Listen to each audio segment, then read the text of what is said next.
네, 안녕하십니까.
안녕하십니까.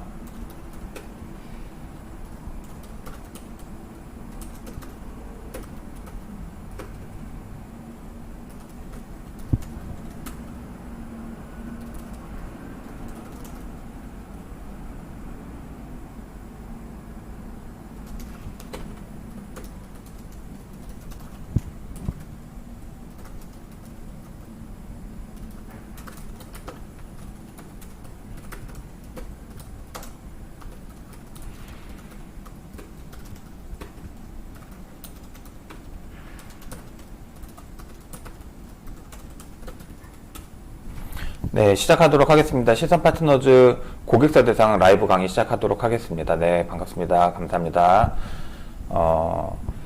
저희가 좀 자주 뵈면 좋은데, 이번에 오프라인으로 기획을 했다가, 또 코로나 때문에, 확진자 나오는 사업장들이 있다라고 말씀하셔서, 급하게 저희가 온라인으로 좀 돌렸습니다. 그래서, 온라인으로 진행하지만, 우리 기업들한테 꼭 필요한 내용 전달 드릴 테니까, 참여하시면서 질의사항이 있으신 분들은, 아주 편하게 그냥 질의 주시면 라이브 하는 동안 답변 드리도록 하겠습니다. 네, 반갑습니다. 네, 일단 오늘 주제는 우리 기업들이 기본적으로 대부분 금융기관 혹은 입찰 등에서 신용관리를 필요로 한다라는 전제하에서 우리 4분기 신용등급관리에 최대한 효율을 높이기 위한 포인트를 좀 집어가려고 합니다. 그래서 기초적인 재무 지표 관리라든가 각 보유하고 있는 인증 관리라든가 최근에 굉장히 주목받고 있는 이제 고용 지표에 관련된 이야기들을 오늘 이야기 나눠보도록 하겠습니다.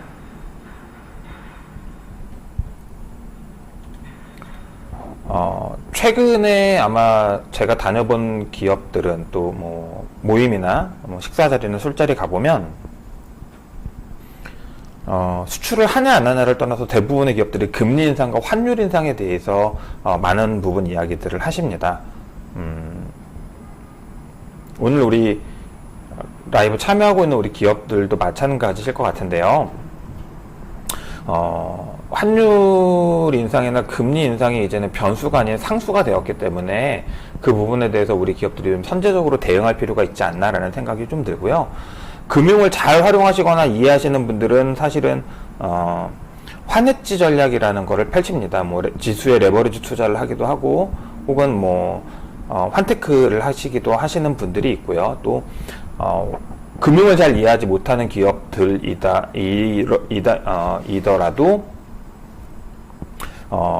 환율이 올라갈 것 같다라고 예상이 된다라고 하면 이제 수출 기업들 같은 경우에는 결제를 조금 지연해서 받아서 환율 인상 효과를 내가 가져가는 경우들도 있고요. 또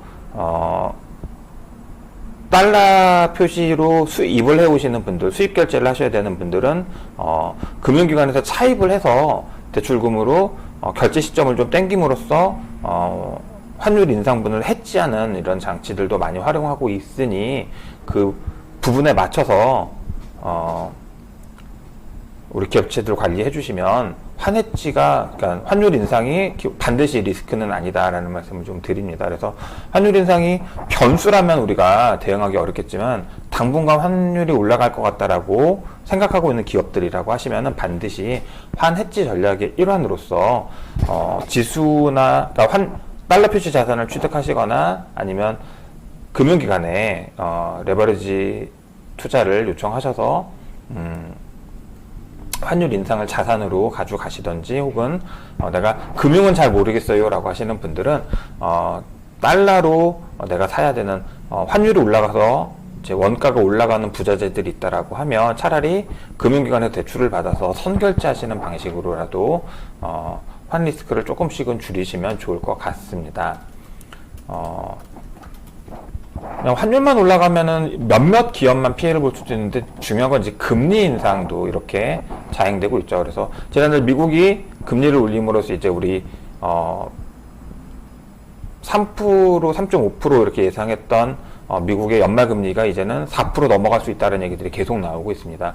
다 아시겠지만 미국이 금리를 올리면 한국도 자본의 유출을 막기 위해서 반드시 금리를 올릴 수밖에 없는 환경인데요. 중요한 건 이제 미국만큼 올릴 수 있느냐 없느냐가 관건이겠죠. 그래서 금리가 올라간다라고 하면 이제 금융기관에 돈을 맡기기보다는 금융기관에서 돈을 빌려 쓰시는 우리 중소기업들 대부분은 상당한 부담이 생길 수밖에 없는 게 사실인데요. 그 부분도 마찬가지로 우리가 가계대출, 모기지 대출을 쓴다라고 하면 금리 인상분에 대해서 대응할 전력이 거의 없겠지만 사업자 대출은 제도적으로 2차 보전 제도라는 게 굉장히 다양하게 설계되어 있습니다. 그래서 은행과 내가 대출을 취급하는 은행과 협의를 구해서 이자를 낮출 수 있는 방법을 찾으셔도 좋고요. 이럴 때일수록 금융기관과 거래 점수를 높이셔서 은행 자체 신용등급을 개선하시는 것도 이자를 보전하는 아주 좋은 방법 중에 하나가 될 수 있습니다. 세 번째는 이제 뭐 각종 인증이나 신용등급을 개선시켜서 은행에서 금리를 인하해 줘야 될 명분을 만들고 금리 인하 요청하시는 것도 굉장히 좋은 방법이시고요. 그 외에는 한국은행 자금이나 시도자금, 중진공 자금 정책자금으로 이자를 희석시키는 방법들을 주거래 은행이나 차익기관과 협의해서 금리를 낮출 수 있는 방법들이 생각보다 많다라는 걸 좀 활용해 주시면 좋을 것 같고요. 실제로 저희 고객사들 중에서 기존에 이자 비싼 개인 사업자들 같은 경우 이자 비싸게 쓰고 있는 아파트 담보 대출이나 신용 대출이 있다라고 하면 이참에 사업자 대출을 받아서 그것들을 대환하고 사업자 대출이기 때문에 이자가 비용 처리된다라는 측면을 활용해서 세금도 줄이고 이자도 줄이고 한도는 높이는 전략들을 최근에 많이 쓰기도 했고요. 대부분 우리 기업들이 금리에 민감할 수밖에 없는 이유는 대부분 신용대출을 사용하시기 때문에 그런데요. 이럴 때는 잠깐 양보하셔서 자택을 보유하고 있거나 자가 사업장을 가지고 있는 기업들은 담보 설정을 제공하고 금리를 낮추는 것도 방법이 될 수 있다라는 말씀을 좀 드립니다. 그래서 금리 인상 뭐 넉넉히 쳐다보고만 계실 게 아니라 역으로 적극적으로 금융기관과 협조하셔서 이자를 낮출 수 있는 방법들을 조금만 찾아주시면 훨씬 현명한 금융거래가 되지 않을까 이런 생각이 듭니다. 그래서 뭐 조건실건 환율 올라가고 금리 올라가는 거는 내년 상반기까지는 거의 자명한 일이라고 하면 환율 인상분도 해지하고 이자 상승분도 우리 회지할 수 있는 우리 기업들은 가능합니다. 사실은. 그래서 그런 방법들을 좀 적극 경영에 도입해 보시면 어떨까라는 생각이 듭니다. 그리고 지금부터는 이제 오늘 주제 본론으로 들어가서 4분기 기업관리 포인트에 대해서 몇 가지만 좀 이야기해 보려고 합니다. 제일 중요한 게 재무지표 관리입니다. 저희 어저께 이제 그 피드백했던 저희 기존 고객사 중 한 분이 이런 피드백을 주셨어요. 창업할 때 시선 파트너들을 만나서 한 4년 정도 관리받아서 지금 한 80억 정도 자가 사업장을 갖고 계신데요. 정말 몰랐다 그랬는데 관리를 받고 재무지표는 신용등급을 관리했더니 때가 되니까 금융기관에서 대출 더 받았어라 정책자금 해주는 기관에서 이번에 우리 거 좀 써다오 이렇게 연락이 오는 게 너무 고객이었게 행복하다라는 말씀을 해주십니다. 신용등급이 개선이 되면 다른 건 다 둘째치고 금융거래에서 굉장히 많이 유연해집니다. 그래서 우리 기업들이 신용등급 평가가 대한민국의 중소기업들은 재무지표가 100점이 아니라 재무지표도 평가 항목에 들어가고 대표님들의 자산력이나 신용등급도 평가 항목에 들어가고 금융기관 거래 점수도 신용평가 항목에 들어가기 때문에 사실은 세 가지를 다 챙겨야 됩니다. 우리가 상장사라고 하면 그냥 기업의 재무신용등급만 따지시면 되지만 우리는 그렇지 않기 때문에 우리 재무제표를 금융기관은 100% 믿지 않아요. 그래서 가중치를 뭐 적게는 40% 많게는 60%밖에 안 줍니다. 그러니까 거꾸로 얘기하면 재무지표만 관리해서도 안 되고 재무지표를 방치하면 더 안 된다. 그래서 재무지표도 관리하셔야 되고요. 상시 근로자 수도 관리하셔야 되고 기업에게 유용한 인증 관리도 하실 필요가 있고요. 4분기 우리 이제 대출이나 창업 전략도 좀 고민해 보실 필요가 있습니다. 현재 시점에서 우리 기업들이 이제 남의 이야기가 아니라 내 이야기니까요. 내 기업이 어느 상황에 적합한지를 한번 고민해 보시면 좋을 것 같습니다. 내가 지금 소득세, 법인세 부담이 너무 많다라고 하시는 기업은 사실은 어떻게 하면 최대한 공제 감면을 많이 활용할까를 고민하셔야 됩니다. 그러니까 많은 기업들이 우리 담당 세무사님들이 공제 감면 받는 거 싫어해요 이렇게 얘기하시는 분들이 있으세요. 근데 그거는 세무사가 우리 사업장을 너무 잘 알고 있어서 그렇습니다. 사업장에서 분명히 이런 것들을 하지 않을 거라는데 이걸 왜 신청하셨지? 이렇게 생각하시기 때문에 공제 감면을 넣으면 안 좋아하시는 거고요. 거꾸로 얘기하면 우리가 공제, 소득세나 법인세를 차감받을 수 있고 공제 감면 받을 수 있는 이런 세액공제 항목들을 명쾌하게 만들어서 세무사 사무실에다가 증빙 자료를 주시면 사실은 세금 공제 감면은 많이 활용할 수 있습니다. 그래서 첫 번째는 뭐 우리 개인 사업자나 법인 사업자는 상관없습니다. 투자세액 공제라고 해서 이제 우리가 시설에 투자를 하면 이제 세금을 감면받을 수 있다 이런 내용이 있고요. 고용이 하게 되면 고용이 늘게 되면 고용증대 세액 공제도 받을 수 있고요. 연구소 운영기업들은 연구인력 개발비 세액 공제도 받을 수 있습니다. 받는 것도 중요한데 또 기존에 받고 있는 공제 감면이 취소되거나 추징되지 않게 관리하실 필요도 좀 있고요. 뒤에서 이제 그건 또 설명드리겠습니다. 금융거래를 내가 더 원활하게 적극적으로 공격적으로 하시겠다라고 하시는 분들은 이제 금융거래 대비해서 전략을 세우는 것도 방법입니다. 뭐 오늘 저희 상담했던 고객사에서도 물어보시더라고요.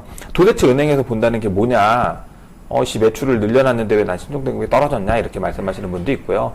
내가 작년 대비해서 일부러 세금도 더 내면서 이익을 더 냈는데 왜 우리 신용등급이 떨어졌냐? 이렇게 말씀해 주시는 고객도 있는데 사실은 은행에서는 단편적인 것만 보지 않습니다. 신용등급은 철저하게 채권자라는 기준에서 봐야 되는데요. 이 신용등급 제도 자체가 채권자들이 내가 돈을 빌려주면 이 업체한테 돈을 받을 수 있는 확률이 높아 낮아 이걸 따지기 위해서 만든 제도다 보니까 보통은 이제 매출 추세, 업종 대비 마진율, 단기순이익, 그리고 영업활동으로 인한 현금 흐름, 그 외에 뭐 유동 비율이나 부채 비율이나 이자 보상 배수 이런 지표 다양한 변수들을 다 보기 때문에 그런 것들을 10월 31일자 우리 기업이 갖게 될 장부 안에 우리가 원하는 방식으로 기재되도록 관리를 좀 하실 필요가 있습니다. 그리고 세 번째는 이제 입찰이나 대외 신용평가에 대비해서 관리를 하셔야 되는 기업들도 있습니다. 특히나 이제 저희 고객사들 중에 오늘도 참여하셨지만 전문 건설업 하시는 분들이 계시는데요. 실질 그러니까 실질 자본금 진단, 경영진단이라는 걸 받으셔야 되기 때문에 겸용자산이라든가 이제 허수자산들이 책정이 되면 문제가 될 수 있습니다. 그리고 우리 법인사업자 운영하시는 분들은 가지급금 가수금이 책임경영평가에 굉장히 심대한 악영향을 끼치기 때문에 될 수 있으면 12월 31일 이전에 가지급금과 가수금은 해결하시는 게 좋다 이렇게 말씀을 좀 드립니다. 오늘 참여하시는 우리 기업들도 마찬가지고 저희 고객사 중엔 개인 사업자들도 꽤 많이 있으신데요. 예전이랑 다르게 뭐 예전이라고 하기도 좀 애매합니다. 벌써 한 4, 5년 전부터 이제 개인 사업자의 손익 외에 재무 상태표도 신용평가에 반영되기 때문에 개인 사업자들도 부채 비율이나 자본 총계에 대해서 미리 좀 고민을 하시고 세무사 사무실에게 나 손익만 신경 쓰면 안 된다. 나 신용평가라는 걸 은행에서 앞으로 받아야 되는데 은행에서 재무지표 관리를 한다 하니 나도 유동 비율이나 부채 비율에 대해서 신경을 좀 써다오 이렇게 미리 상의하실 필요가 좀 있습니다. 구체적으로 한번 또 들어가 볼게요. 만약에 내가 사업소득이나 과세 부담이 좀 많아요. 그래서 세금을 줄이고 싶습니다. 라고 하시는 기업들은요, 뭐 여러 가지 방법들이 있겠지만, 일단 제일 쉽게 생각할 수 있는 게 매출을 내년으로 2월 시키는 방식입니다. 예를 들면 뭐, 관공서 입찰이나 대기업 거래하시는 분들은 그게 좀 어려울 수 있겠지만, 중소기업 간의 생산 중간재들을 중소기업 간에 주고받는 거래를 많이 하신다라고 하면 매출을 매출을 연말 매출을 뭐 4, 4분기 매출을 내년으로 협조가 된다라고 하면 좀 미루고 내년 상반기 1분기에 이제 일어날 수 있는 매입들은 좀 미리 가져오는 방식으로 마진율을 좀 조정할 수 있습니다. 그 외에 공제 감면을 활용하는 것도 사실은 방법이고요. 내가 세금을 줄일 방법이 없는데 라고 하시는 분들은 사실 현실적으로 지금부터 세금을 내기 위한 유동성 확보를 하셔야 합니다.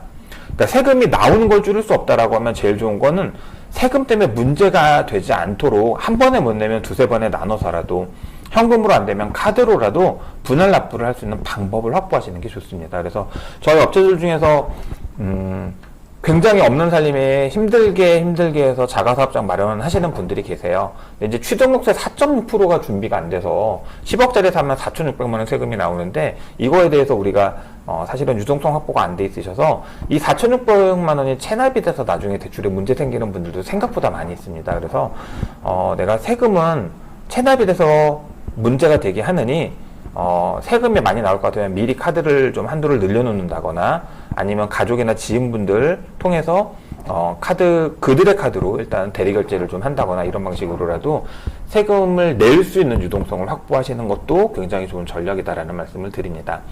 그리고 다섯 번째는 세금 부담을 줄이기 위해서 자산을 취득하는 것도 방법입니다. 이제 연말 되면 우리 대표님들이 세금 줄이려고 차량 리스한다, 뭐 고가의 카메라를 산다, 뭐 이런 얘기 하시는 분들이 가끔 계시는데요. 실효성이 굉장히 떨어집니다. 그래서 우리가 뭐 그거는 그냥 돈을 쓴 거잖아요, 그렇죠? 그리고 차량 리스 같은 경우에도 사실은 감가상각 800만 원 이상에 대해서 비용 처리할 수 있는 한도가 있기 때문에 고가의 차량을 사시면 사실은 그 다음에 비용이 부인되고 입금 산입돼서 세금을 다시 내야 되는 상황들이 매번 반복되기 때문에 리스보다는 만약에 내가 세금을 정말 너무 많아서 줄이고 싶다라고 하시는 분들은 공장에 증축을 하신다거나 생산시설 교체해야 되는 게 있다라고 하면 이참에 교체하시거나 이런 방법을 쓰는 것도 방법이다라는 말씀을 드리고요. 그리고 앞서서 말씀드렸던 것처럼 내가 정말 때려 죽여도 세금을 못 줄일 상황이고 내긴 해야 되는데 유동성 확보도 쉽지 않다라고 하시면 납기철에 맞춰서 소득세, 법인세 분납을 신청하시는 것도 방법입니다. 다만 여기서 주의하셔야 되는 건 반드시 세무사들하고 협의를 좀 해주셔야 돼요. 왜냐하면 납세 성실도가 높지 않으면, 납세 신뢰도가 높지 않으면 과세관청에서는 분납을 길게 해주지 않습니다. 그리고 일부를 내면서 분납에 신청을 하는 거기 때문에 세무사들과 분납에 대해서 미리 작전을 짜고 좀 준비하시는 것도 아주 효율적인 방법이다라는 말씀을 좀 드립니다. 근데 사실은 저희가 만나본 중소기업들은 세금 부담에 막 치를 떠는 기업들은 많지 않으세요. 대부분은 세금 부담보다는 이제 금융기관에서 대출 상환 조치 들어오는 거에 굉장히 두려워하시거나 이자 인상에 대해서 두려워하시는 기업들이 많습니다. 그리고 세금 많이 나오는 것보다 더 무서운 건 사실은 세무조사나 세무추징이죠. 그래서 우리 지금 현 시점에서 이제 9월 매입 매출 집계가 끝나고 나면 당장 10월 25일 날 2기 하반기 예정신고라는 부가세 신고를 합니다. 그래서 부가세 예정신고를 할 때 법인 사업자들은 민감하게 생각 안 하시는데요. 사실은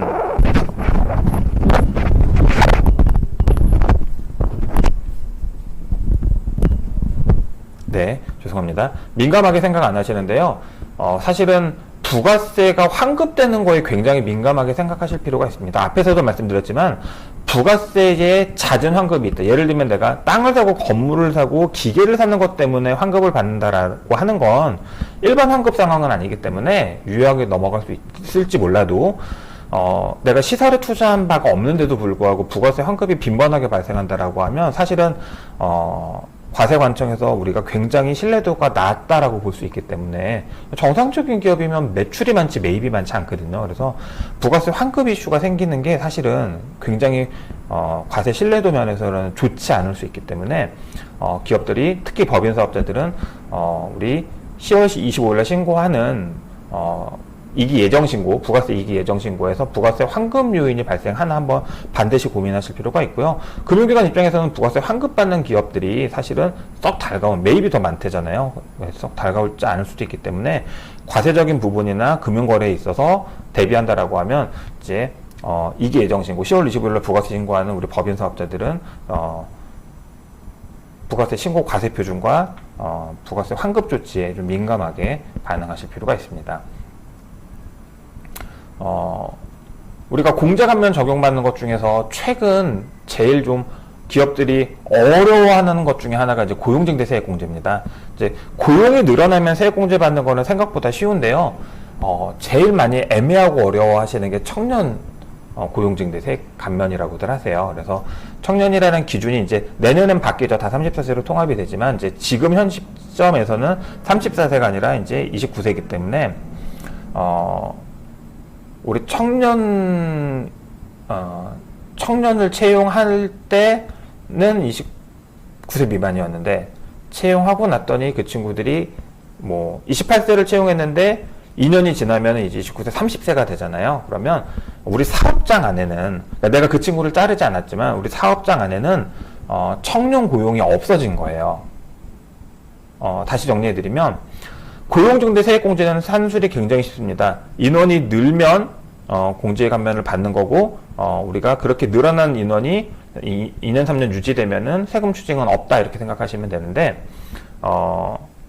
청년 고용증대 세액 감면은 한 번 정도는 고민해 보셔야 됩니다. 왜냐하면 이거는 청년을 뽑았다고 해주는 게 아니에요. 네이밍 자체가 우리 사업장에 청년 고용 인원이 많기 때문에 해주는 겁니다. 늘었기 때문에.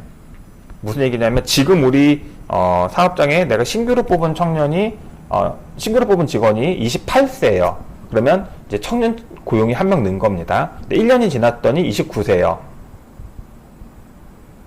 여기까지는 청년이죠. 근데 2년이 지나서 이 친구가 30세가 되면 우리 사업장에는 청년 고용이 없어진 거예요. 그러면 이제 3년 유지돼야 되는데 2년밖에 유지를 못했으니까 이제 1년째에 대해서는 추징될 수 있다. 이렇게 기억을 해주시면 좋습니다. 이걸 많은 기업들이 그냥 내가 처음 뽑은 청년 직원이 안 나가고 계속 있으면 받을 수 있다라고 생각하시는 분들이 있어서 오늘 한번 정리를 해드렸습니다. 여기까지는 이해가 좀 되셨나요? 우리 지금 라이브 참여하시는 분들 중에서 여기까지 잘 듣고 이해해서 따라오신 분이라면 채팅창에다 우리 1 이렇게 좀 쳐주시면 제가 이해하고 따라오고 계시다라고 생각하겠습니다. 네네, 감사합니다. 네, 그래서 청년고용 증대세액 감면은 청년을 신규로만 뽑아야 되는 게 아니라 뽑아놓은 청년이 나가면 추징당하는 게 아니라 우리 사업장에서 뽑아놓은 청년이 나이를 먹어서 청년의 범주를 벗어나면 30세가 되면 우리 사업장에 청년이 없는 거기 때문에 세금을 추징될 수 있다. 억울하겠지만 그 내용은 기억을 해주셔야 합니다.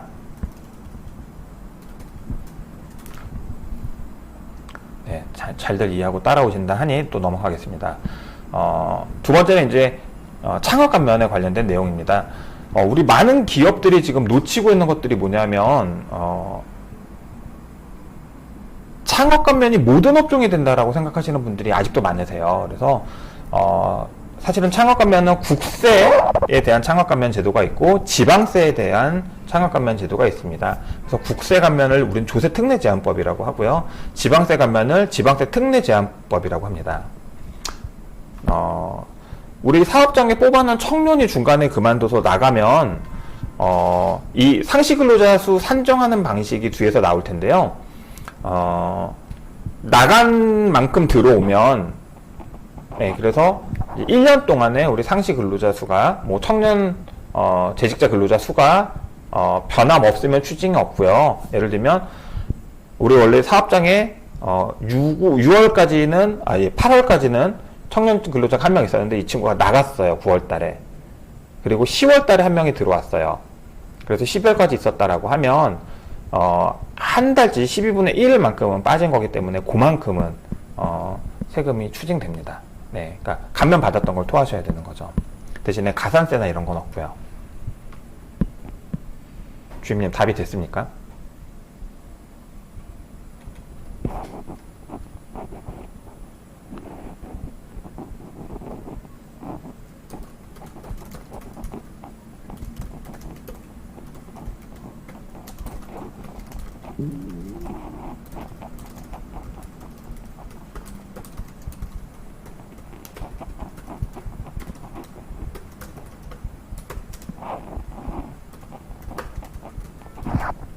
네, 다시 넘어가겠습니다. 자, 공제 감면을 받는, 창업 감면을 받는 업종 자체가 국세지방세가 다르다라는 말씀을 드리려고 여기까지 왔는데요. 그래서 요건 한 번씩 확인해 보실 필요가 있는데, 예를 들면, 지금 보시면, 창업 감면이라고 하면, 이제, 오늘은 이제 법인세, 소득세 중심으로 말씀을 드릴 텐데요. 광업, 제조, 수도, 하수 및 폐기물 처리, 원료 재생업, 건설업, 통신 판매업, 그러니까 도소매업은 안 되지만 통신 판매업은 됩니다. 그리고 물류 산업, 우리 뭐 창고업이나 물류 사업 하시는 분들, 그다음에 음식점업, 정보통신업, 그리고 금융업이 아니라 금융 서비스를 제공하는 업종, 대표적으로 핀테크 이런 거 있겠죠. 그리고 전문 과학 및 기술 서비스업이라고 되어 있습니다.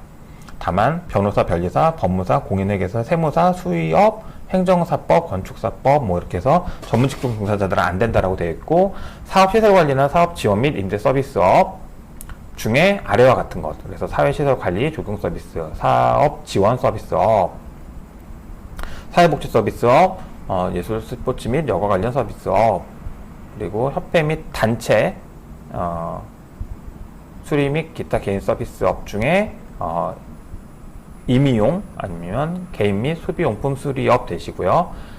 학원의 설립, 운영 및 과외, 교습에 관한 법률 해서 직업기술 분야를, 그러니까 직업기술 분야의 학원은 되는데 우리 생각하는 일반 보습학원은 안 된다.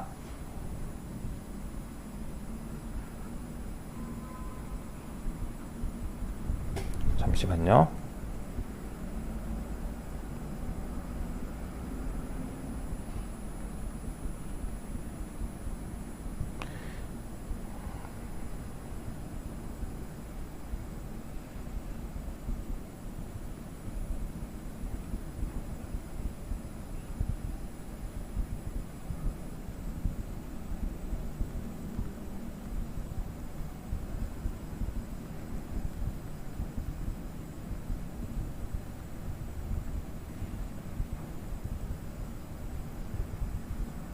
네, 라이브 밴드가 시작됐는데 못 들어오고 계신 분이 계셔서.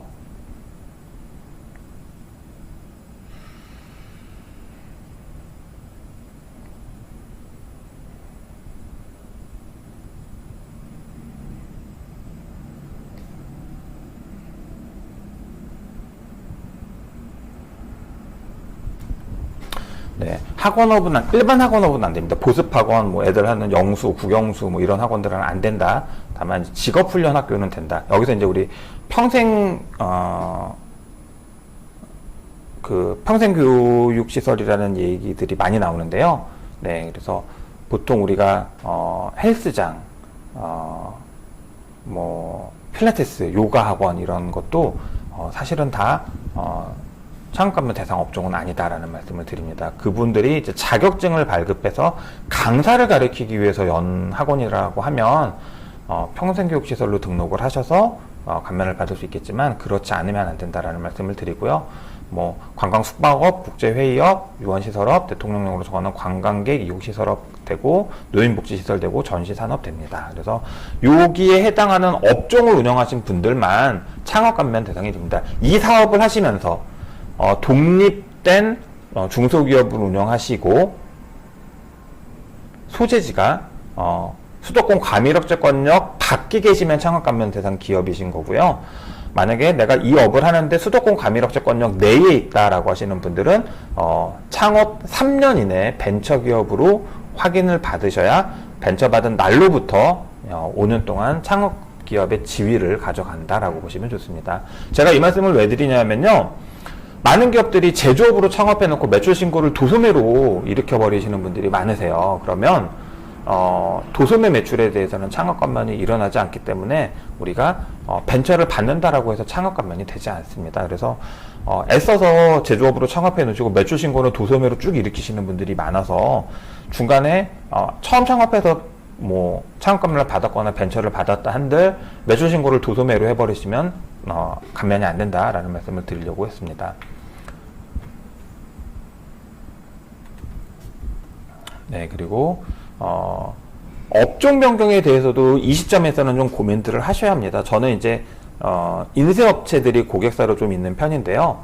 뭐 다른 거는 다 상관없는데 직접 제조해야만 제조업으로 인정해 주는 기관이 유독 있습니다. 네, 그래서 뭐 우리 신보, 기보, 중진공, 은행은 내가 직접 제조 시설을 갖지 않더라도 내 브랜드로, 내 상호로 내가 기획해서 내가 원부자재를 납품하고 생산 과정을 통제해서 물건을 내 의지대로 납품할 수 있다라고 하면 난 생산 시설이 없어도 난 제조업으로 인정될 수 있는데 소상공인 시장진흥공단만 그 소상공인 시장진흥공단의 소공인 특화자금만 내가 직접 생산 시설을 갖추지 않은 인쇄기업은 제조업이 아니야라고 얘기를 하고 있습니다. 그래서 이제 오늘 라이브 들어와 있는 고객사 중에서 인쇄업을 영위하시는 분들이 있다라고 하면 사실은 인쇄업이라고는 하지만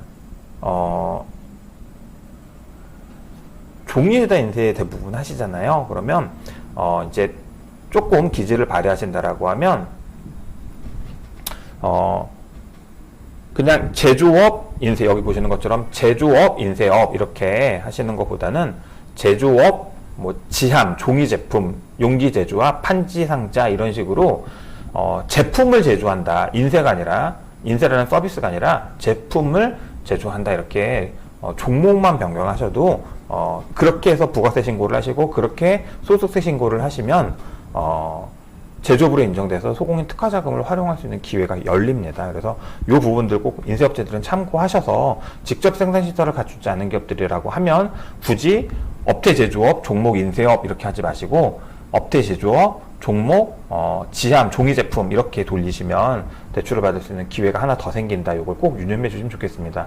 이거를 세무사 사무실하고 얘기하셔서 미리 사업자 등록증도 바꾸시고 부가세 신고서도 바꾸시고 부가세 업종 코드도 바꾸셔야 되겠죠. 그리고 결산서에 찍혀야 되는 종목도 이렇게 미리 바꿔 놓으셔야만 나중에 결산서 나올 때 놓치지 않기 때문에 이걸 조금 미리 확인해 주시면 좋을 것 같고요. 네, 사실 불경기 무상은 세금이 아니죠. 이제 우리 대출을 받았거나 융자를 받은 경우에 이자가 올라간다거나 일부 상환하라거나 전액 상환하라고 하는 이게 사실은 제일 무서운 경우인데요. 그런 일이 생기지 않게 우리 기업들이 오늘 이제 우리 같이 공부하면서 대응 전략을 좀 세웠으면 좋겠습니다. 사실 우리 기업들이 제일 안타까운 게 이자 올라가는 거에 굉장히 하소연을 많이 하세요. 근데 정말 대출이 몇십억 있는 기업들 아니시면 사실은 이자가 올라가는 것보다 대출 안 해주는 게 더 무서운 거거든요. 예. 내가 5억 10억 대출 받고 이자 1% 올라가는 게 무서울까요? 불공평한 걸까요? 아니면 아예 5억 10억 자체를 대출 안 해주는 게 무서운 걸까요? 그래서 기업하는 입장에서는 자금을 내가 원하는 만큼 활용하지 못한다는 게 제일 불공평하고 무서운 일입니다. 제가 이거를 우리 중소기업사장님한테 금리에 너무 민감하지 않았으면 좋겠다는 말씀을 왜 드리냐면 뭐 이자가 올라가는데 당연히 부담스럽죠. 부담스러운데 우리 뉴스에 나온 거 그대로 한번 차용해 볼까요? 자이언트 스텝 여기 보시면 자이언트 스텝 여파에 14년 만에 8% 대출금리 시장. 그래서 주택담보대출, 주담대가 주택담보대출입니다. 주담대 금리가 7% 넘어서 8%까지 나온다고 합니다. 그런데 우리 중소기업들요 지금 뭐라고 나오냐면 기준금리 인상에 개인사업자 대출 절반 이상의 3%대 금리 이렇게 나옵니다. 우리 개인사업자들, 소기업들 대부분 신용대출 쓰시거든요. 신용대출을 3%대 쓰세요. 주택담보대출도 8%대 쓰는데, 그러니까 사실은 우리 기업들, 우리 중소기업들은 대출을 활용하시는 게 굉장히 유효한 전략이 될 수 있다라는 말을 좀 드리고요. 그냥 근로자들이나 우리 주택담보대출 쓰시는 분들보다 훨씬 유리한 포지션에서 금리나 한도를 조율받고 있기 때문에 그 부분을 명심하시고 내 주요한 재무전략이나 경영전략으로 융자를 좀 적극적으로 활용하셨으면 좋겠습니다. 그러니까 많은 기업들이 하다 말다, 그러니까 알아보다 말다 하시거나 준비하다 말다 하시니까 오도 가도 못하는 상황들이 자꾸 나오는 것 같으세요. 네. 이제 은행에서 대출을 쓰려고 하면 이런 금융을 사용하시려고 하면 많은 기업들이 저희한테 아쉬운 소리 하시는 게 뭐냐면 야, 그씨 은행 가면 맨날 매출 적다고 안 해줘, 매출이 없다고 안 해줘 이렇게 얘기를 합니다. 예. 맞는 말이에요. 아까도 말씀드렸지만 신용등급이라는 게 은행에서는 채권자들이 얘가 내가 돈을 빌려주면 원리금을 갚을 수 있나를 서류로, 눈으로 보여줘야 되기 때문에 결국은 매출을 늘리는 모습을 보여주셔야 합니다. 근데 매출을 늘리는 게 내 마음대로 되냐 이렇게 얘기하시는 분들이 있는데요.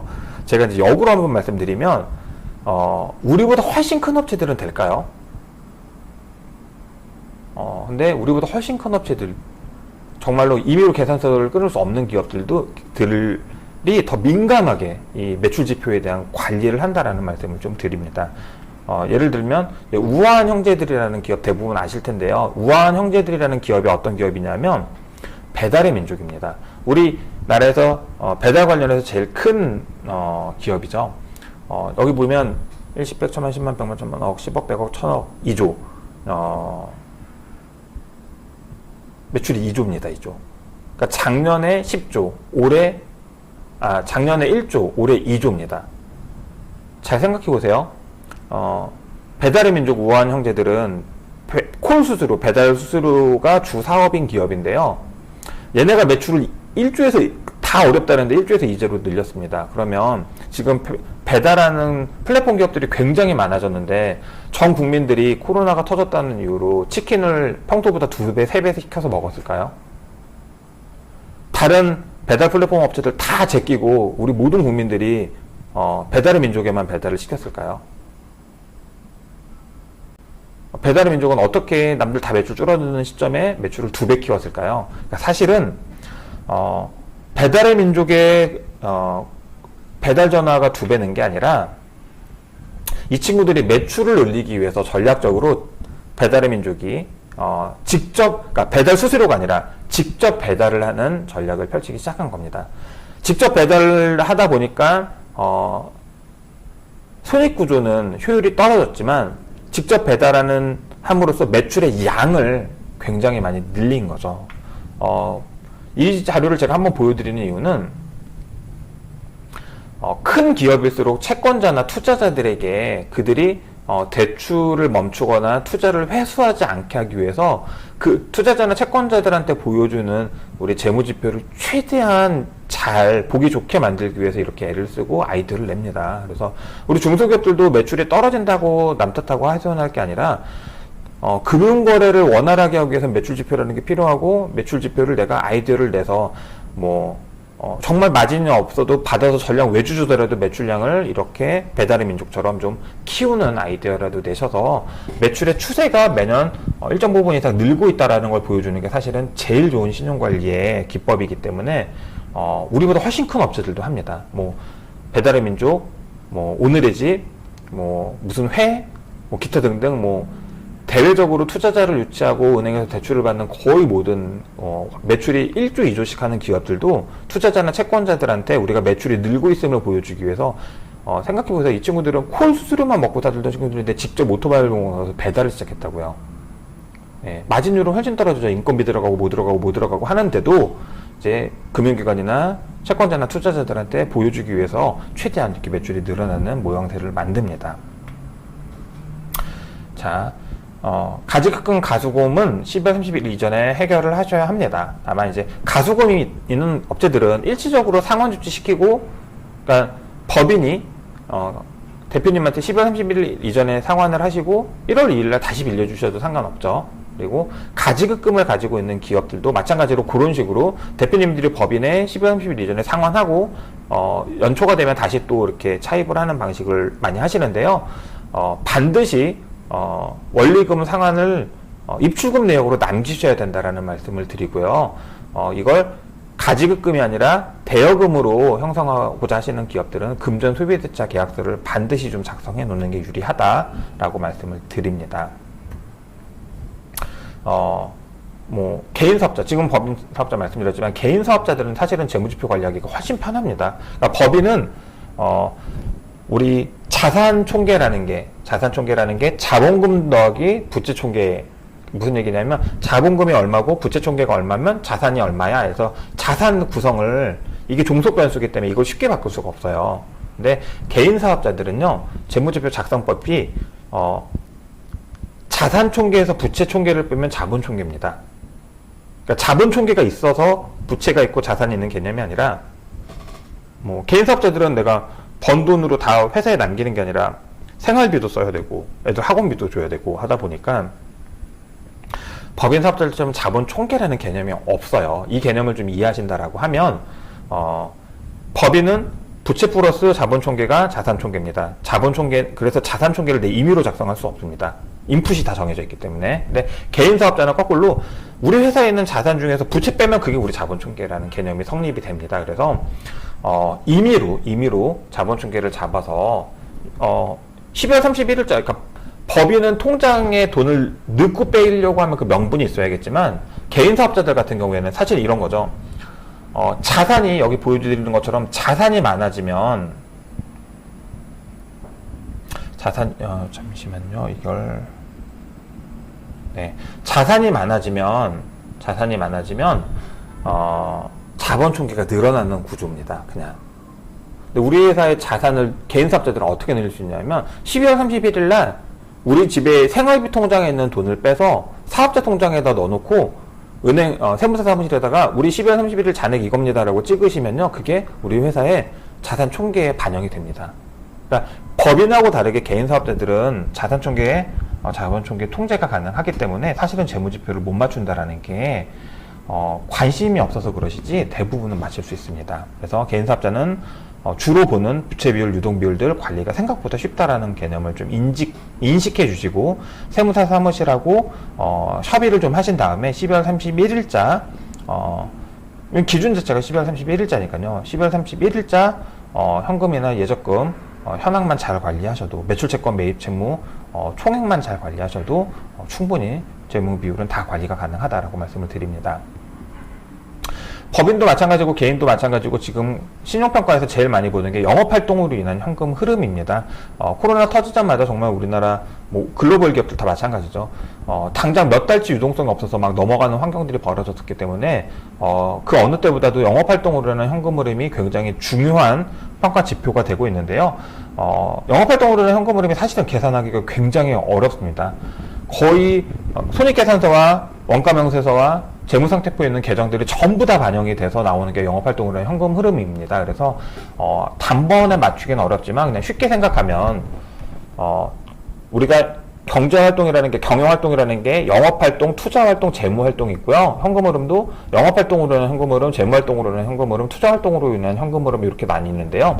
금융기관에서는 중소기업들은 나머지 안 보고 영업활동으로 인한 현금 흐름만 보기 때문에 영업활동으로 인한 현금 흐름, 네이밍이 길어서 그런데 이렇게 보시면 됩니다. 이익이 많이 났어요. 그럼 현금 흐름이 좋아집니다. 우리 회사의 재고가 작년 대비 늘었어요. 그럼 현금 흐름이 안 좋아집니다. 내가 일을 하고 돈을 못 받았어요. 이걸 회계용어로 매출채권이라고 합니다. 매출채권이 작년 대비 늘었다라고 하면 현금 흐름은 안 좋아진 거예요. 반대로 생각해 볼까요? 내가 물건을 사왔는데 돈을 주지 않았어요. 미지급금이라고 합니다. 미지급금이 있다라는 개념은 현금 흐름상으로는, 영업활동으로 인한 현금 흐름상에서는 현금 흐름이 개선된 겁니다. 그래서 이 내용을, 이게 평가 지표에 이렇게 많이 들어갑니다. 이걸 일일이 다 보고 우리 기업들이 맞추기는 어렵고요. 시트를 기억하실 필요도 없습니다. 이 세무사 사무실에서 우리 이제 법인세에 대한 소득세 신고하실 때 재무제표 입력하면은 자동으로 생성되는 현금 흐름 표라는 게 있는데요. 세무사 사무실하고 요 현금 흐름도 우리 평가를 받는다라는 교감을 좀 하셔서, 네, 굉장히 들어가는 항목이 많아서 이거를 뭐 다 가공해서 맞춘다라는 건 굉장히 어렵고요. 그냥 쉽게 생각하면은 이익 늘리고 재고나 매출채권은 줄이고 매입재무나 미지급금은 늘리고 감가상각, 이제 실질적인 현금 흐름은 없었는데 비용 처리가 됐던 감가상각이나 감모상각 이런 것들은 또 지표 개선에 도움이 됩니다. 그러니까 다시 한번 정리하면은 기업이 기계시설이나 건축시설이나 이런 시설에 투자를 하게 되면 감가상각 금액이 늘어나기 때문에 영업활동으로 인한 현금 흐름엔 도움이 되고요. 매입 채무나 미지급금, 내가 물건을 사왔는데 아직 안 준 돈이 작년 대비 늘었다라고 하면 영업활동으로 인한 현금 흐름은 좋아지고, 재고나 매출채권이 줄어들면 영업활동으로 인한 현금 흐름은 좋아집니다. 단기순이익이 늘면 영업활동으로 인한 현금 흐름은 좋아집니다. 요것만 좀 기억하셨다가 결산서 만들 때 세무사 사무실하고 좀 교류하셔서 교감해 주시면 굉장히 도움이 될 것 같습니다. 근데 사실은 이렇게 못하는 가장 큰 이유가 다들 세금에 너무 민감해요. 이익 많이 내면 해결이 된다고 말씀드렸는데, 이익을 내려고 하면 세금이 나온다라는 이 방어 기제가 발동하기 때문에 자꾸 이익 더 내는 거에 굉장히 민감해지십니다. 그래서 제일 좋은 재무지표 관리 기법은 공제 감면을 최대한 활용해서 과세 방어 전략을 좀 세우시고요. 그러니까 세금이 어느 정도까지는 안 나오게 좀 미리 만들어 놓고 전략적으로 이익률을 통제하면서 지표를 관리하고 과세 부담을 조정하시는 게 사실은 굉장히 현명한 효과적인 방법이다라는 말씀을 좀 드립니다. 요 이제 다음으로 넘어갈 건 고용지표 관리입니다. 앞에서도 말씀드렸지만 지금 대한민국이 굉장히 고용의 드라이브를 많이 기업들한테 걸고 있습니다. 고용지표를 관리해야 되는 이유 중에 하나는 이제 고용으로 관련해서 고용증대 세액 감면, 세액공제, 고용증대로 인한 사회보험료 세액공제, 그다음에 고용증대 유지 조건의 고용지원금들, 그다음에 뭐 이런 내일채용공제나 청년 내일채용공제, 청년 재직자 내일채용공제 같은 공제 상품들, 그리고 이제 가족친화 기업 인증 이런 것들을 잘 활용하는 기업들이 이런 지원 사업이나 정책 자금 활용 혹은 금리 인하에서도 굉장히 유용하게 쓰이고 있기 때문에 고용지표는 좀 관리가 돼야 됩니다. 특히나 이제 뭐 신한은행, 기업은행 이런 은행 거래하시는 주거래로 거래하시면서 대출 쓰시는 기업들은 우리가 법인세소득세 신고할 때 여기 항목 중에 하나인 고용증대 세액 공제를 받았다라는 이걸 확인할 수 있는 세액공제 뭐 이렇게 명세서나 조정서를 은행에서 제출하면 금리를 최대 1%까지 인하해주는 금리 디스카운트 행사가 있기 때문에 그게 계속하고 있습니다. 그래서 고용증대 세액공제를 통해서 세금도 줄이지만 금융거래에서도 효율을 제고할 수 있기 때문에 우리 기업들이 그 부분을 좀 반드시 캐치하셔서 고용지표를 좀 관리해 주시면 좋습니다. 그 중에 이제 사실은 포지션이 제일 큰 게 가족친화 기업 인증인데요. 가족친화 기업 인증은 통상 잘 준비하셔서 내년 4월에 신청하셔야 될 것 같고요. 올해는 마감이 됐습니다. 가족친화 제도를 잘 운영하고 있는 중소기업들이 증빙자료를 내서 이렇게 지원을 받는 방식이고요. 가족친화 기업 인증은 각종 은행, 관공서, 지자체에서 굉장히 많은 다채로운 지원을 해주기 때문에 받을 수 있는 기업들은 반드시 받으면 좋습니다. 다만 가족친화 기업 인증 제도에서 가장 많은 점수를 할애하고 있는 게 모성보호 정책이에요. 그래서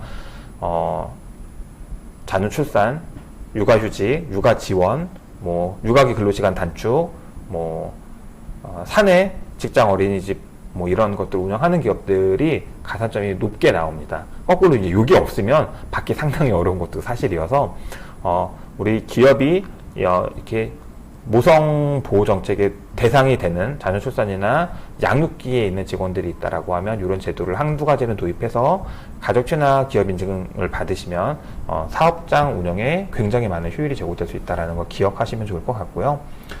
이제 뭐 세금 관련해서만 얘기를 하면 이제 다시 원점으로 돌아와서 고용을 늘려서 우리가 받을 수 있는 세액 공제 감면 제도는 이렇게 많습니다. 이걸 다 외우실 필요는 없고요. 다만 고용이 늘어서 받는 것도 있지만 고용이 유지돼야 되기 때문에 제가 지금부터 드리고 싶은 말씀은 뭐냐면 고용을 유지시키는 방법입니다. 어렵죠. 중소기업에서 직원들이 안 나가고 열심히 잘 일해주면 제일 좋지만 만약에 그게 어렵다라고 하면 우리 스스로 고용을 총원을 4대 보험 등록 인원 기준으로 통제를 좀 해야 되는데요. 지금 우리 기업들이 상시 근로자 수라는 계산을 하는 방식이 어떻게 되냐면 여기 표에 보여지는 것처럼 우리 사업장에 1월에 올해 2022년 기준으로 하면요. 2022년 기준으로 1월에 4대 보험 등록된 근로자가 몇 명인지 2월에 몇 명인지 3월에 몇 명인지 이렇게 해서 12월까지 몇 명인지 계산해서 이거 다 더해서 12로 나눕니다. 그렇게 나온 숫자가 우리 기업의 2022년 상시 근로자 수예요. 지금 여기 예로 들은 것처럼 예를 들면 2021년에 상시 근로자 수가 10명이었는데 이렇게 계산했더니 2022년 상시 근로자 수가 10.5명이다. 그러면 고용인원이 는 거예요.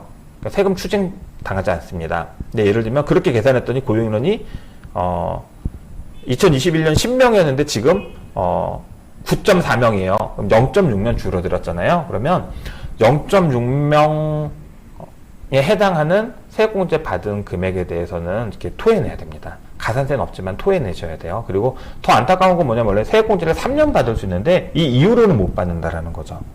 그쵸? 근데 아깝잖아요. 뭐 0점 몇 명 이러면은 이거 어떻게 해보면 메꿀 수 있을 것 같은데 이렇게 생각이 드시잖아요. 그래서 상시근로자 수 산정하는 방식을 한번 계산해 보시고요.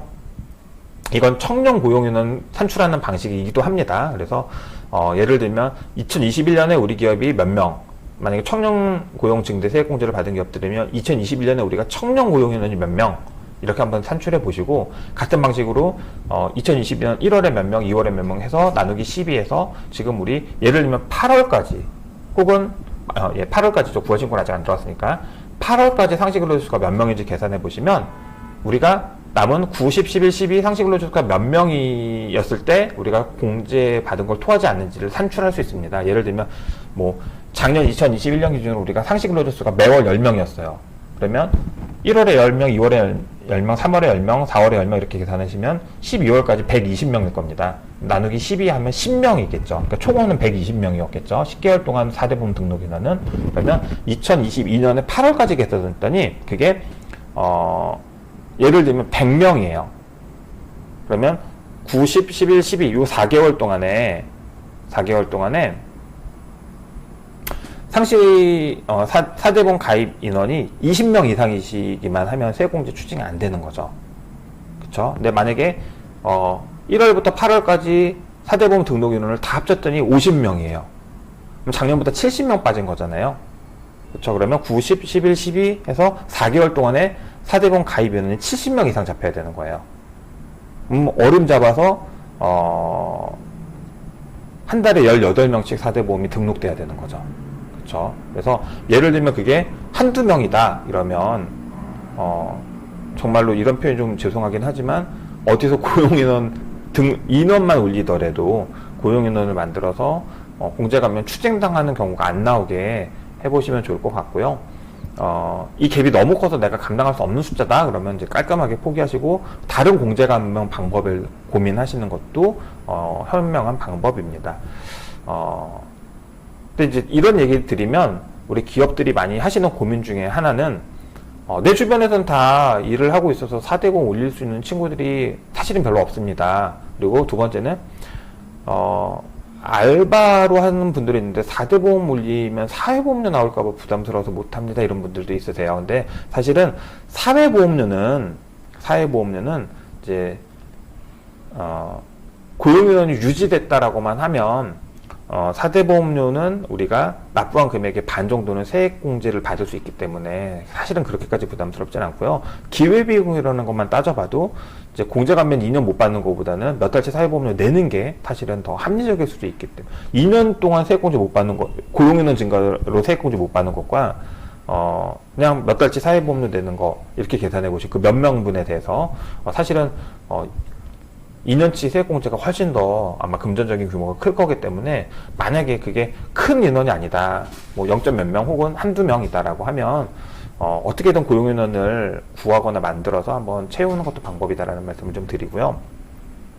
많은 기업들이 이제 착각하고 있는 것 중에 하나가 뭐냐면 다른 기업에 직원 등록이 돼 있으면 4대보험이 등록돼 있으면 우리 기업엔 4대보험 등록 못하는 거 아니냐, 우리 기업엔 상시근로자 수로 책정 안 되는 거 아니냐 이렇게 얘기하시는 분들도 있는데요. 실제 저희 한번 예를 들어볼까요?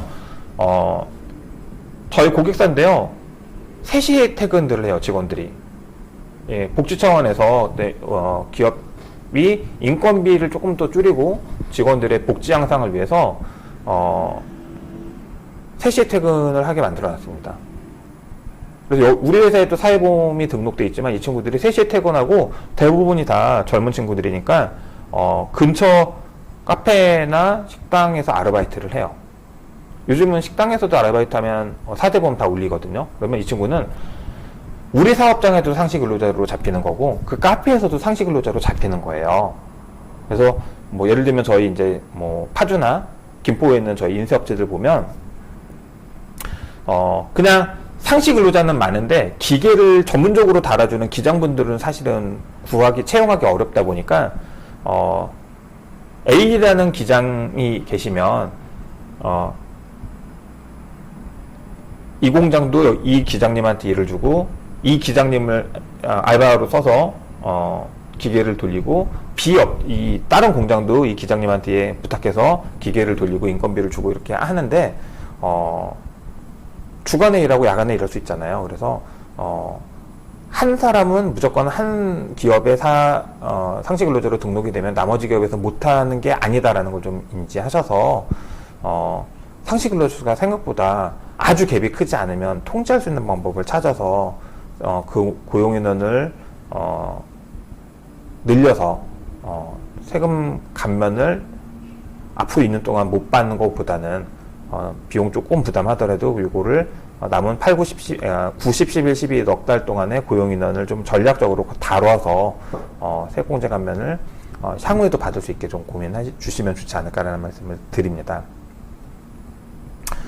그리고 우리 기업이 이제 고용 관련해서 굉장히 인센티브를 많이 받는, 가산점을 많이 받는 항목 중에 하나가 내일채용 공제입니다. 이제 내일채용 공제 상품군이 내일채용 공제가 있고 청년 내일채용 공제가 있고 청년 재직자 내일채용 공제가 있는데요. 사실은 청년 내일채용 공제나 청년 재직자 내일채용 공제는 나라에서 보조금을 주는 방식이기 때문에 하면 좋지만 이거는 청약을 해서 승인을 받아야 되는 절차가 있고요. 지금 만약에 연말 연초에 정책 자금을 바로 활용하려고 한다. 근데 분명히 내일채용 공제나 이런 성과 공유 기업에 대해서 기관에서 요청할 것 같다라고 생각이 들거나 그게 있으면 가산점을 받을 수 있다. 뭐 중증공 정책 자금 같은 경우에 당장 내일채용 공제 가입 기업은 이제 고용 창출에 관련된 정책 자금 카테고리로 자금을 신청할 수 있기 때문에 그런 정책 자금의 효율을 좀 갖고 싶다라고 하시는 분들은 지금 당장 청약 심사를 받지 않고 바로 가입할 수 있는 건 내일채용 공제입니다. 물론 이제 기업 부담금이 있고요. 나라에서 다른 청년 내일채용 공제나 재직자 내일채용 공제처럼 도움 주는 돈은 없어요. 이제 기업 입장에서는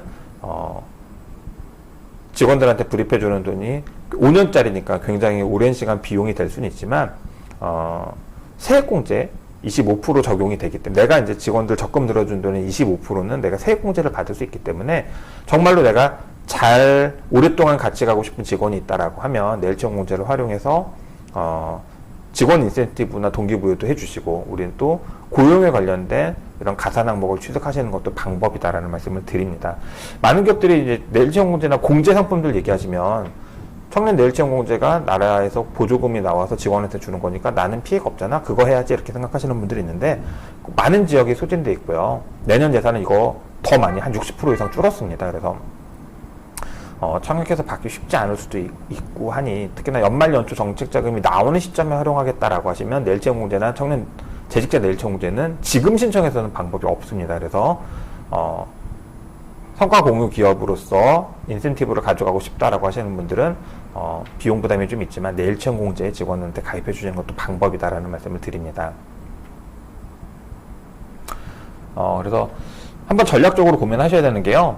이제 우리가 자금을 조달하거나 지원 사업을 신청하는 기간에 따라서 고용 지표 보는 방식이 다 조금씩 다릅니다. 그래서 그냥 연간 상시 근로자 총수로 보는 경우가 있고요. 그다음에 연말 기점에 고용보험 사업장 취득자 명부만 보는 기관도 있고요. 그다음에 내일채용 공제 가입자 현황을 보는 기관도 있어서 우리가 활용하고자 하는 기관이나 지원 사업이나 제도가 고용 지표를 어떤 걸 중심으로 보는지 한번 이런 지원 사업 안내 공문이나 소개서에 나오는 내용들을 좀 면밀히 확인하실 필요가 있을 것 같고요.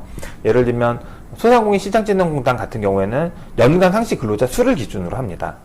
그렇죠? 그리고 벤처기업 같은 경우에는 연말 고용보험 사업장 취득자 명부를 기준으로 합니다. 네, 그래서 요 맥락이 조금씩 다를 수 있기 때문에 신청하고 활용하려는 지원 사업에 맞춰서 방법을 좀 달리 전략을 세우실 필요가 있습니다. 마지막으로 이제 4분기 인증관리에 대한 이야기를 하려고 하는데요. 연구소나 전담부서를 가지고 있는 기업들은 반드시 고민해 주셔야 되는 게 연구소나 전담부서가 취소되지 않게 관리해 주셔야 됩니다. 자, 전략이 두 가지가 서야 되는데요. 첫 번째는 뭐냐면 인증을 갖고 있는 기업들은 인증이 취소되지 않게 관리하시는 지혜가 필요하고요. 두 번째, 인증이 없는 기업들은 인증을 확보하셔야 되는데요. 자, 보세요. 세금으로 활용하시려고 하는 기업들은 상주 유지하셔야 되고요. 정책자금이나 기업대출의 카테고리에 활용하시려는 분들은 어쨌든 대출 신청하는 시점에 인정서나 확인서를 확보하고 계셔야 됩니다. 근데 그냥 잘 고민해 보시면 대부분의 정책자금이 이미 다 소진돼 있고요. 새로 정책자금이 나오는 신청 시점은 12월 말입니다. 12월 말에 정책자금을 신청해서 1월에 상담이 진행되는 방식이기 때문에 내가 중진공 정책자금을 활용할 전략이다라고 하시는 분들은 지금부터 늦어도 12월 초까지는 연구소 벤처를 확보하셔야 되세요. 연구소 벤처 특허가 내일처럼 공제가 12월 말 중간까지, 늦어도 12월 중순까지 나오게 하시려고 하면 내가 지금 가능한가 이런 고민들을 해보실 필요가 있습니다. 그래서 참고로 조금만 더 시간이 지나면, 왜냐면 벤처는 물리적으로 심사 기간이 45일 정도 걸리기 때문에 준비된 업체가 온라인 신청해서 심사비 45만 원 결정하면 그 뒤로 45일이에요. 그러니까 준비하는 시간이 걸리기 때문에 어려울 수 있고요. 시간 제약 없이 바로 활용할 수 있는 건 사실은 연구소입니다. 예, 그리고 특허 관련해서 이야기를 한다라고 하면 뒤에서도 얘기하겠지만, 특허를 지금부터 심사를 넣어서 나오게 한다, 이거는 두세 달 안은 불가능하고요.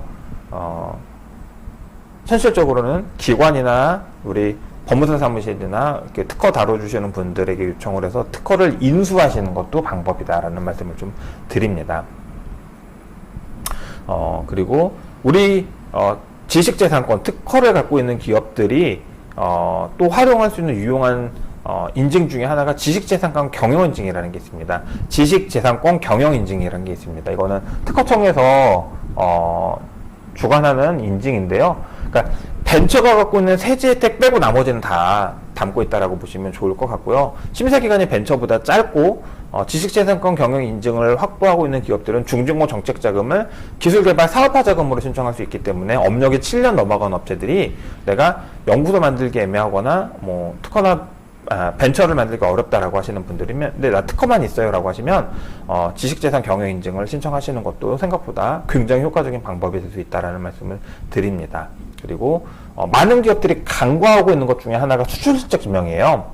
내가 해외에다가 물건을 보내서 달러로 입금을 받았으니 난 수출 기업이야, 옛날엔 맞는 말이었는데 지금은 틀렸습니다. 왜냐하면 지금은 은행에서는 물론 우리가 그런 관련된 수출 계약서가 있고 달러 표시로 입금된 내역이 있으면 그냥 수출 기업으로 가산점을, 왜냐면 은행은 민간 기업이잖아요, 주는 경우들이 있지만, 정식적으로 뭐 중진공이나 우리 소진공이나 아니면 뭐 수출 관련된 바우처나 지원 사업을 신청하시려고 하는 기업이면 반드시 무역협회를 통해서, 무역협회에 먼저 회원 가입을 하시고요.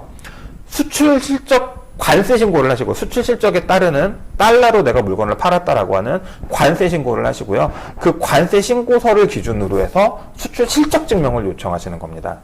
그러면 무역협회에서 수출 실적 증명서를 발급해 줍니다. 그래서 이 수출 실적 증명서를 가지고 계셔야 정식으로 수출 기업이 된 거다, 이 말씀을 드립니다. 그래서 다시 한번 말씀드리지만, 내가 달러 표시로 입금을 받았으니까 나 수출 기업이야, 이거 아니다. 예. 무역협회 회원 가입하시고 내가 수출한 거에 대해서 관세 신고하셔서 그 관세 신고한 내역으로 수출 실적 증명서를 발급받아서 들고 계셔야 우리 정책자금 신청할 때 수출 기업으로 자금을 신청할 수 있다, 요 얘기를 한 번 더 드립니다. 수출 기업이 수출 금액이 많지 않은데 의미가 없습니다 라고 하시는 분들도 계시는데요. 아니에요.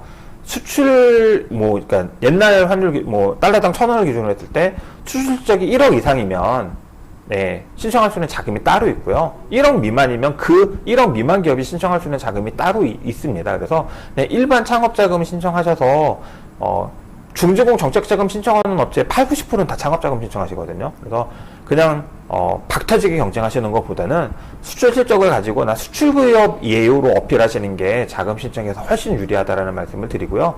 중진공 정책자금 자금 지본부별 자금 현황표에 들어가서 보시면 그나마 최근에 남아있는 자금은 그나마 수출기업 자금입니다. 그래서 수출기업이 그래도 경쟁이 제일 덜하고 제일 또 역으로 금리 혜택이나 이런 걸 많이 주기 때문에 수출실적증명서를 확보할 수 있는 기업들이라고 하면 무역협회를 통해서 미리 확보해 두셔라.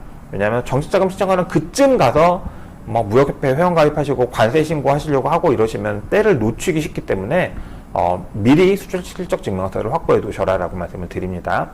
네. 그리고 성과공유 기업 인증도 마찬가지입니다. 아까 말씀드렸지만 우리가 우리사주 제도를 운영하고 있거나 직원들한테 정기적인 성과급 보너스를 제공한 기록이 있거나 혹은 내일채용주의 같은 공제 상품을 활용하고 있다라고 하시는 분들은 성과공유 기업 인증이라는 것을 받을 수 있습니다. 중소기업 인력 관리 현황 시스템인가 이런 사이트에서 성과공유 기업 인증을 받을 수 있습니다. 어렵지 않게 받을 수 있기 때문에 이런 것들도 미리 확보해 두시면 도움이 되시고요. 이노비즈나 메인비즈도 신규로 받는 기업들은 지금 배기가 굉장히 많이 걸려 있기 때문에 신규로 받을 기업들은 서둘러서 일단은 자가진단부터 빨리 하실 필요가 있고요. 연장하는 업체들은 이노비즈, 메인비즈는 사실은 기한 안에 신청하면 연장이 그렇게 어렵지 않기 때문에 연장을 빨리 신청하셔서 12월 31일 이전에 우리가 기존에 가지고 있는 인증서들이 날아가지 않게, 이게 다 정책가산도 항목들이니까 보유해 주시면 좋을 것 같습니다. 그리고 고용중대기업이나 가중친화기업 인증도 확보할 수 있는 기업들을 확보해 두시면 좋을 것 같습니다. 앞에서 설명드렸지만 이제 전략적으로 가장 가성비 높은 인증은 연구소 전담부서고요.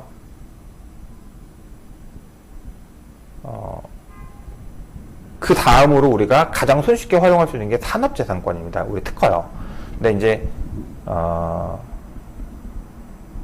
연구소나 벤처 관련해서 제가 상담을 해보면 조금 아쉬운 게 뭐냐면 오인된 정보들이 너무 많아요. 왜냐면 연구소 벤처 자체를 이제 세금에다 포커스, 세금 감면해 준대 이걸로 해서 포커스를 맞춰 놓으니까 핀트가 안 맞아서, 그러니까 아직 벤처 확인도 받지 않았고 연구소 인증도 받지 않은 상태에서 막 이런 공제 감면에 대한 전략을 세우려 하니까 머리 아파하시는 분들이 사실은 많습니다. 근데 일단은 연말 연초에 내가 정치자금을 신청하거나 입찰이나 입지 지원 사업 신청하시기 전에 연구소 벤처를 확보하시는 게 일단은 유리하다라는 걸 생각하셔서 그 뒤 사후 관리도 그건 그 다음에 고민해도 되니까 일단 확보부터 하시는 게 좋을 것 같고요.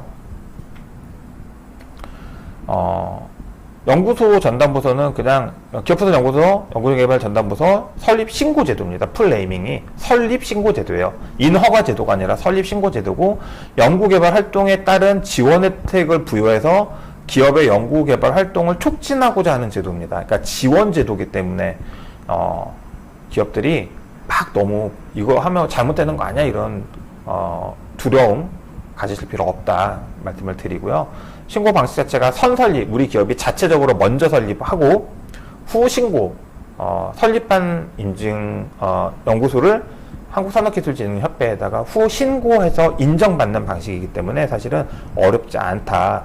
사실 인허가 받는 게 어려운 제도들이지 선설립 후 신고는 보고만 하면 다 되는 방식이기 때문에 막 그렇게 겁먹을 필요 없다라는 말씀을 좀 드리고요.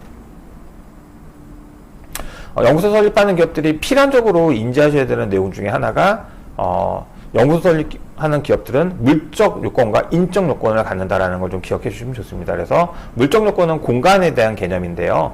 중소기업들은 그냥 굳이 방 아니어도 책상, 연구원들 책상 한 곳에 모아놓고 파티션으로 공간 분리하고 한 판만 붙여놓으셔도 공간 인정은 된다라는 거 하나. 다만 그 공간이 무허가 건물이나 가건물이나 주거용 공간이나 통로면 안 된다.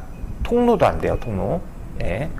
별도의 공간이어야 된다라는 거. 그리고 인적 요건은 이제 학력 요건이나 전공 요건 혹은 기사 기능사 자격증을 가지신 분들이 일정 이상의 학력 혹은 경력, 연구 경력 혹은 자격증을 가지신 분들이 한 명 이상이면 설립할 수 있는 게 연구개발 전담부서고, 기업의 법정 기업 유형에 따라서 이제 소기업 창업 3년 미만 소기업이나 벤처기업은 2명, 그다음에 일반 소기업은 3명, 중기업부터는 연구원이 5명 이상이야 설립할 수 있는 게 연구소다라는 개념 이해해 주시면 좋을 것 같습니다. 그래서 기업들이 연구개발 전담부서 설립하는데 사람 하나, 책상 하나만 있으면 할 수 있기 때문에 너무 겁먹으실 필요 없다라는 말씀을 드립니다.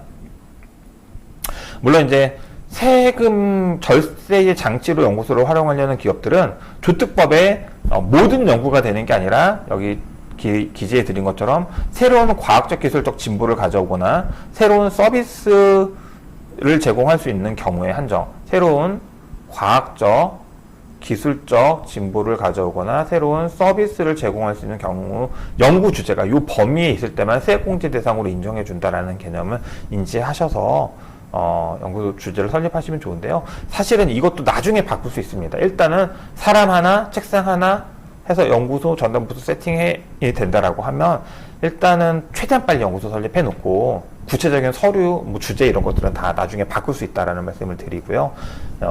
연구소 설립하는 기업들은 딱 하나만 기억해 주시면 좋습니다.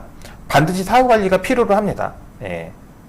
지금 당장은 우리가 설립이 급하니까 설립만 하면 되지만 이걸 제대로 활용하시려면 반드시 사후관리를 필요로 하는데 그 사후관리라는 게 거의 태반이 변경신고 정도이기 때문에 어렵지 않다라는 말씀을 드리고요. 보시는 것처럼 이제 1년 이상 변경신고 미이행 기업들은 청문회 출석 요구를 받고 청문회 출석하지 않게 되면 취소될 수도 있기 때문에 이 내용들을 꼭 기억 한번 해주시면 좋습니다. 참고로 지금 10월 달에 굉장히 대대적으로 연구소 현지 조사가 진행되고 있습니다. 현지 조사, 현지 확인이 진행되고 있기 때문에 현지 확인은 취소시키러 나가는 건 아니에요. 우리 기업들이 약속한 대로 연구소를 운영하고 있는지 점검하러 나가는 개념이고요. 만약에 운영 상태가 미비하다라고 하면 조건부 취소나 보완 요청을 합니다. 그래서 너무 현지조사 나온다고 겁먹을 필요 없고요. 처음에 연구소 설립하실 때 만들어 놓으셨던 행정 자료들 그거 보러 오는 거니까 우리 연구소 설립할 때 들어갔던 자료들 행정서류철로 하나 잘 비치해 두시고 작성하는 분량에 상관없이 연구 일지철 잘 가지고 계시고 연구원들 명함, 연구 공간들 깔끔하게 정돈해 놓으시면 사실은 크게 겁먹으실 필요 없어요. 와서 뭐 검찰이나 경찰이 압수수색하는 것처럼 하는 거 아니니까 너무 겁먹으실 필요는 없는데 내가 아무리 생각해도 나는 너무 관리 태만이었어서 혹은 저희 최근에 보니까 막 연구소 공간 다 치워놓은 분들도 계시더라고요. 원상복귀가 어렵다라고 하시는 분들은 사실은 빨리 자진 취소하시고 재설립하는 것도 방법이다라는 말씀을 좀 드립니다.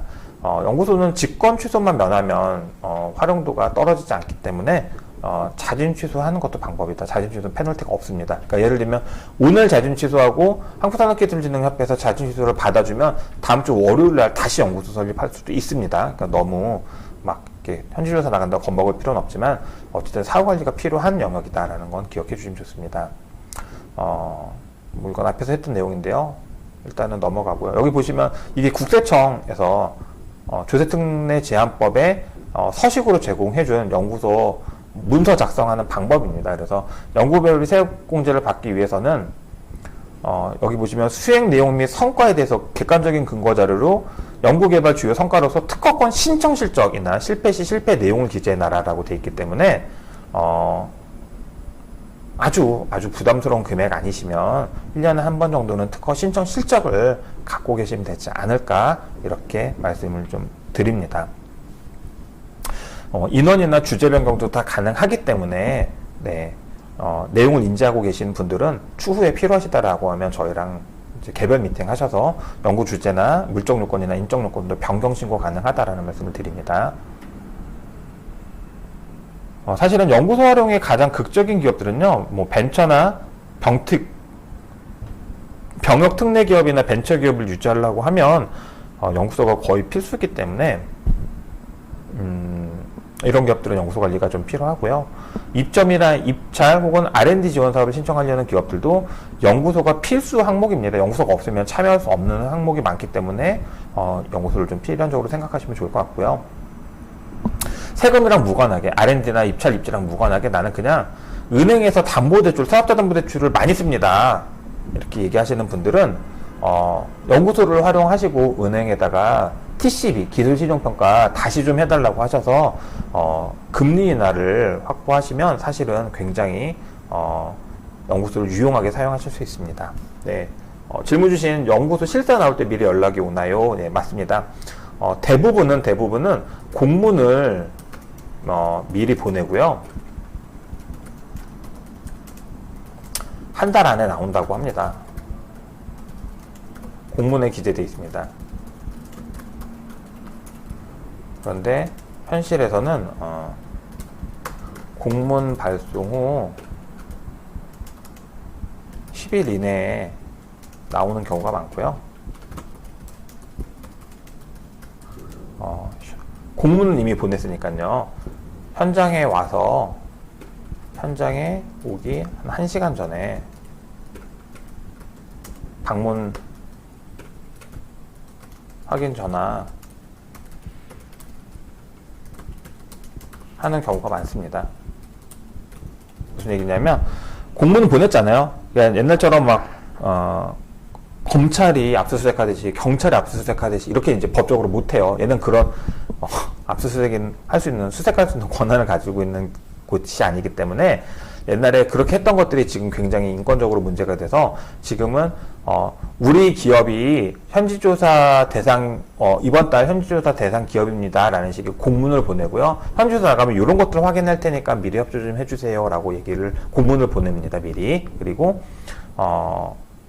대부분 그 공문을 보내고 나면은 빠르면 다음날, 늦어도 뭐 한 열흘 사이에는 현장 조사 나온다라고 보시면 좋을 것 같고요.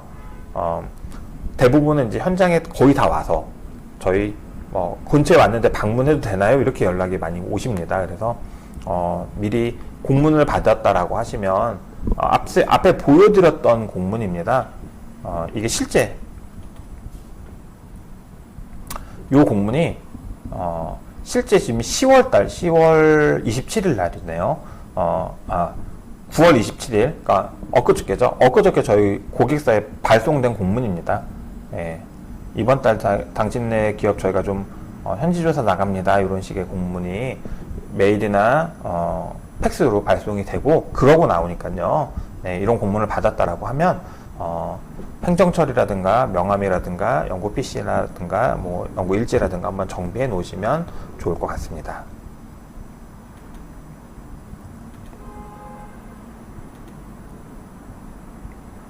또 연구소 보유기업이 가져갈 수 있는 장점 중에 하나가 뭐냐면 상시 근로자 수를 산정할 때 우리 기업이 유수리를 부를 수 있다라는 거죠. 무슨 얘기냐면 그냥 아까 우리 상시 근로자 수 산정할 때 1월에 몇 명, 2월에 몇 명 이렇게 쭉 해서 합쳐서 계산한다고 했잖아요. 그래서 근로자가 많은 게 유리한 기업들은 그냥 그대로 계산을 할 거고요.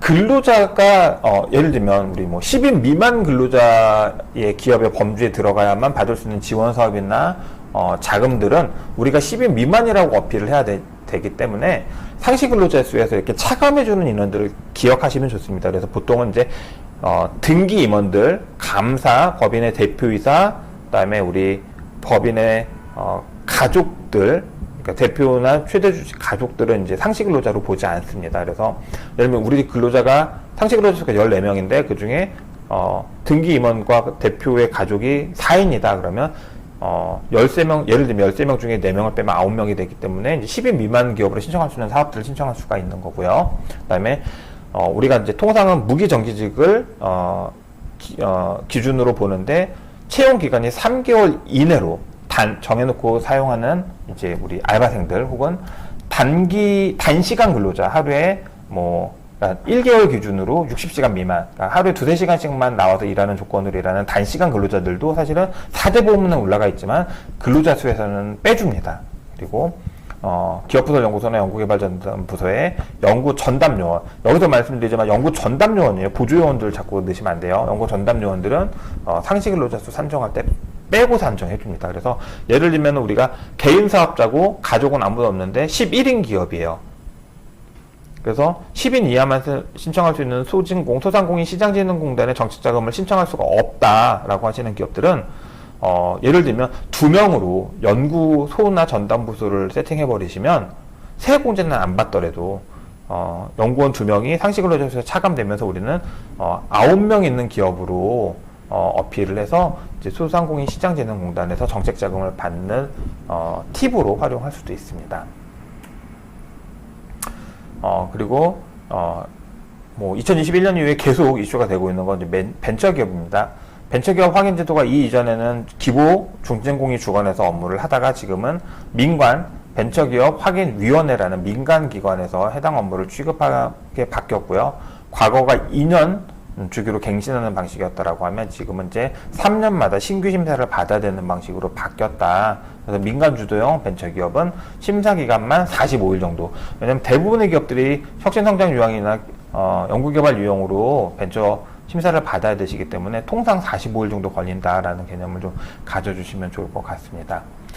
벤처기업은 이의 신청 제도가 활성화되어 있어서 옛날엔 벤처 신청했다 떨어지면 6개월 동안 심사 못 넣고 이랬었는데 지금은 벤처 넣고 떨어지면은 한 달 이내에 이의 신청해서 서류 보완만으로 재심사를 받을 수 있고요. 그리고 그렇게 했는데 떨어졌다라고 해도 심사비 45만원, 부가세까지 49만 5천만 내시면 바로 재심사 의뢰를 할 수가 있기 때문에 벤처가 필요한 기업들은 좀 적극적으로 준비하셔서 도전해 보실 필요가 있습니다. 벤처기업이 주는 혜택은 사실은 엄청 많습니다.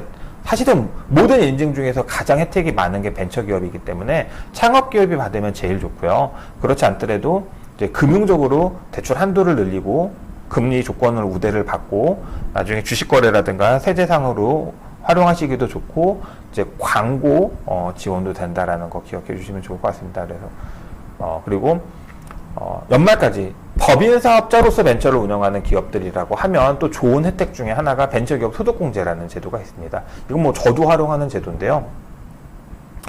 내가 운영하는 내 회사가 벤처기업이에요. 벤처기업 확인을 받았다라고 하면 내가 내 기업에게 신주를 발행해서 투자를 하거나 전환사채를 발행해서 투자를 하는 경우에 나는 투자금에 대해서 소득공제를 받을 수 있는데요. 우리 잘 생각해보시면 뭐 예를 들면 문화상품권, 뭐 주택청약, 뭐 기부금 해서 소득공제 받을 수 있는 거 뭐 연금 뭐 이런 거 해봐야 10만 원에서 많아야 400만 원 이렇게 되는데요. 벤처 투자는 소득공제의 그릇 자체가 다릅니다. 3천만 원까지는 100%, 3천에서 5천 사이는 70%, 5천만 원 초과 금액에 대해서는 내 종합소득의 50% 한도를 해서 이제 30% 소득공제율이 적용되기 때문에 내가 소득이 충분하다라고 하면 예를 들면 내가 2억을 벤처 투자를 하면은 소득공제가 8,900이 적용이 됩니다. 과표 2억이라고 하면 대부분 지방세까지 50% 가까운 세율을 내실 텐데요.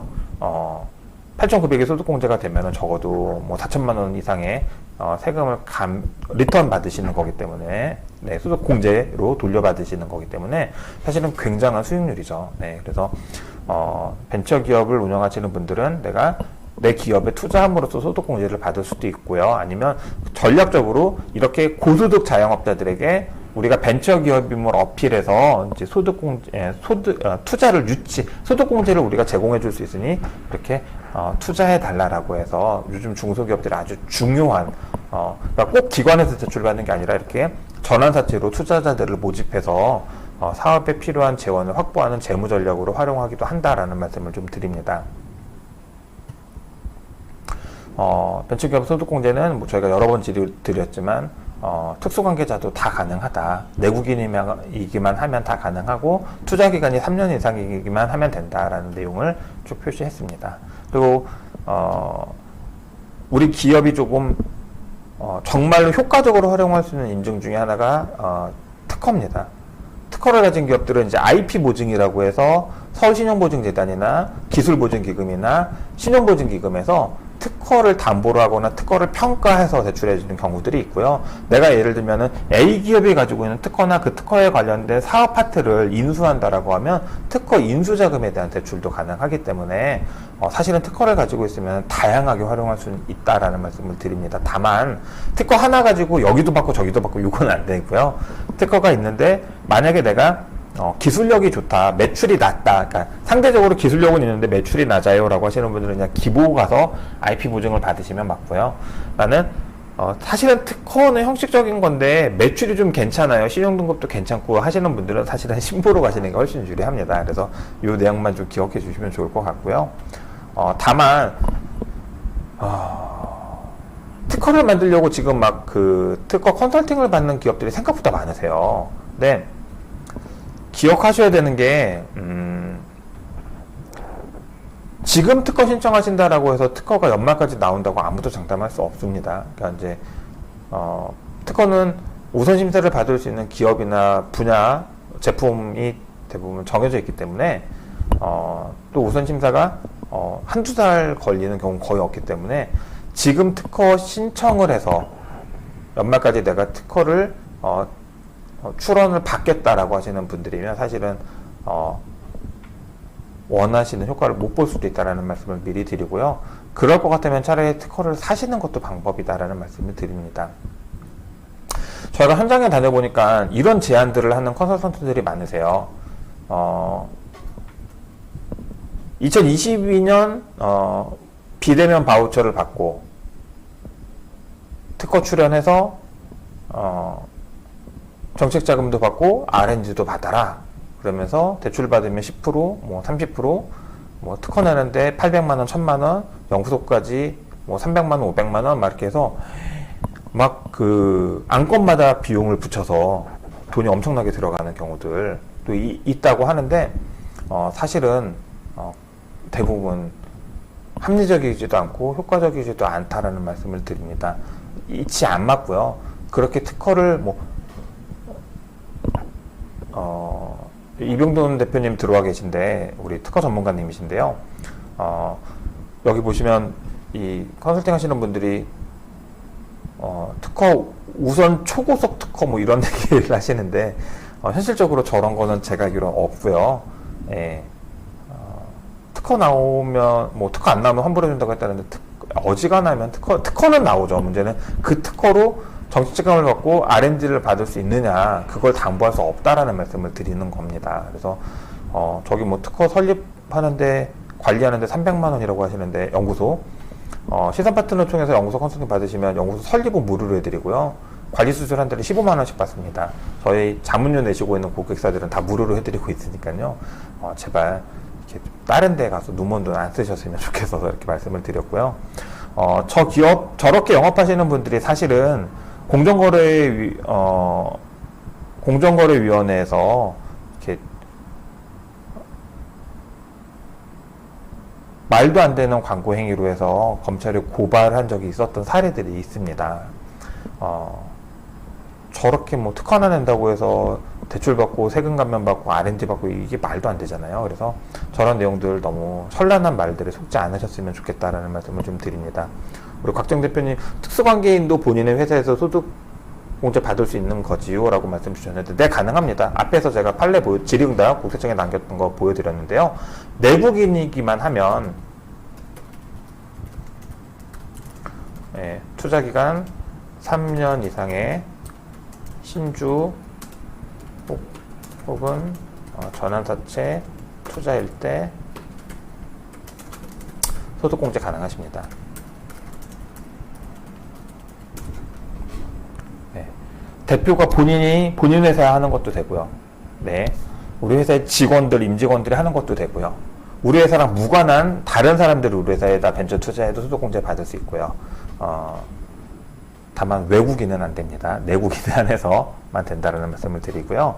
앞에서 제가 질의 드렸던 거 다시 한번 보여드리면 벤처기업 투자에 대한 소득공제라고 해서 벤처기업 특수관계인의 경우 소득공제 혜택을 받을 수 없는 것으로 되어 있으나 재정경제부 유권행사으로 특수관계인도 소득공제 혜택을 받을 수 있다라고 이미 답변이 여러 번 나와 있습니다. 그래서 고민 길게 안 하셔도 될 것 같습니다.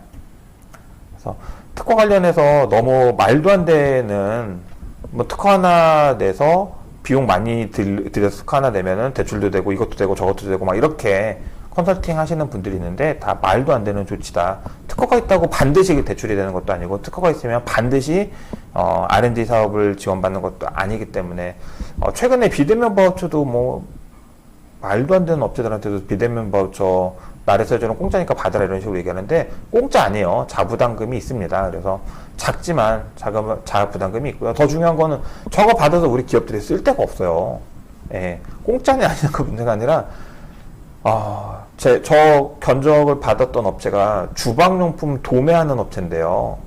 도매 소매하는 업체가 비대면 바우처를 받아서 어떻을까요? 비대면 바우처라는 게 뭐 데이터 유실 방지를 위한 이 문서 보안이라든가 이제 뭐 문서 저장 뭐 이런 데 쓰라고 하는 건데 배달하시는 분 대표님 이렇게 둘이서 운영하시는 주방용품 도소매 사업자가 비대면 바우처 받고 특허 낸다고 R&D 정책 자금이 되지 않잖아요. 그래서 그런 내용들을 반드시 좀 기억해 주셨으면 좋겠습니다. 현실적으로 다시 한번 말씀드리지만 12월까지 혹은 연초까지 특허를 활용해서 지원 사업을 하고 싶다라고 하시면 현실적으로 제일 빠른 건 특허 인수입니다. 양수도. 내가 그냥 특허 전문가들이나 변리사 사무실을 통해서 특허를 매수하시는 것도 방법이고요. 할 수만 있다라고 하면 대학교들 혹은 기술보증기금 혹은 지자체에 있는 중기청이나 지원센터를 통해서 대학교나 대학교 보유 연구시설에서 내놓은 특허를 내가 사오는 거를 추진하시면 사실은 이게 산학연계 협력사업을 하신 걸로 또 하나의 기록이 남기 때문에 각종 이제 지원사업이나 기술평가 심사를 받으실 때 특허가 있어서 장점이 되기도 하고 이런 산학연계 비즈니스를 한 걸로 또 우대를 가산을 받을 수 있기 때문에 이렇게 기관을 통해서 특허를 사오시는 것도 아주 좋은 유용한 팁이 될 수 있다는 말씀을 드리고요. 특허 매수하는 비용은 산업에 따라서 또 특허의 종류에 따라서 천차만별이긴 할 텐데요. 제가 최근에 제가 먼저 필요해서 특허 한번 견적을 받아본 적이 있는데 인쇄파트인데 300만 원짜리도 있고요. 1200만 원짜리도 있었습니다. 그래서 본인 사업 영역에 잘 맞는지 확인해 보시고 가격도 본인이 부담할 수 있는 선이 어디까지인지 한번 확인하셔서 기관이나 특허 전문가들과 좀 교류하셨으면 좋겠습니다. 뭐 나머지는 다 앞에서 말씀드렸던 거니까 조금 다 넘어가고요. 마지막에 이제 연구 개발비의 비율에 대해서 좀 이야기를 하려고 합니다. 우리 많은 기업들이 연구소를 세액공제만 놓고선 계산을 하시는데요.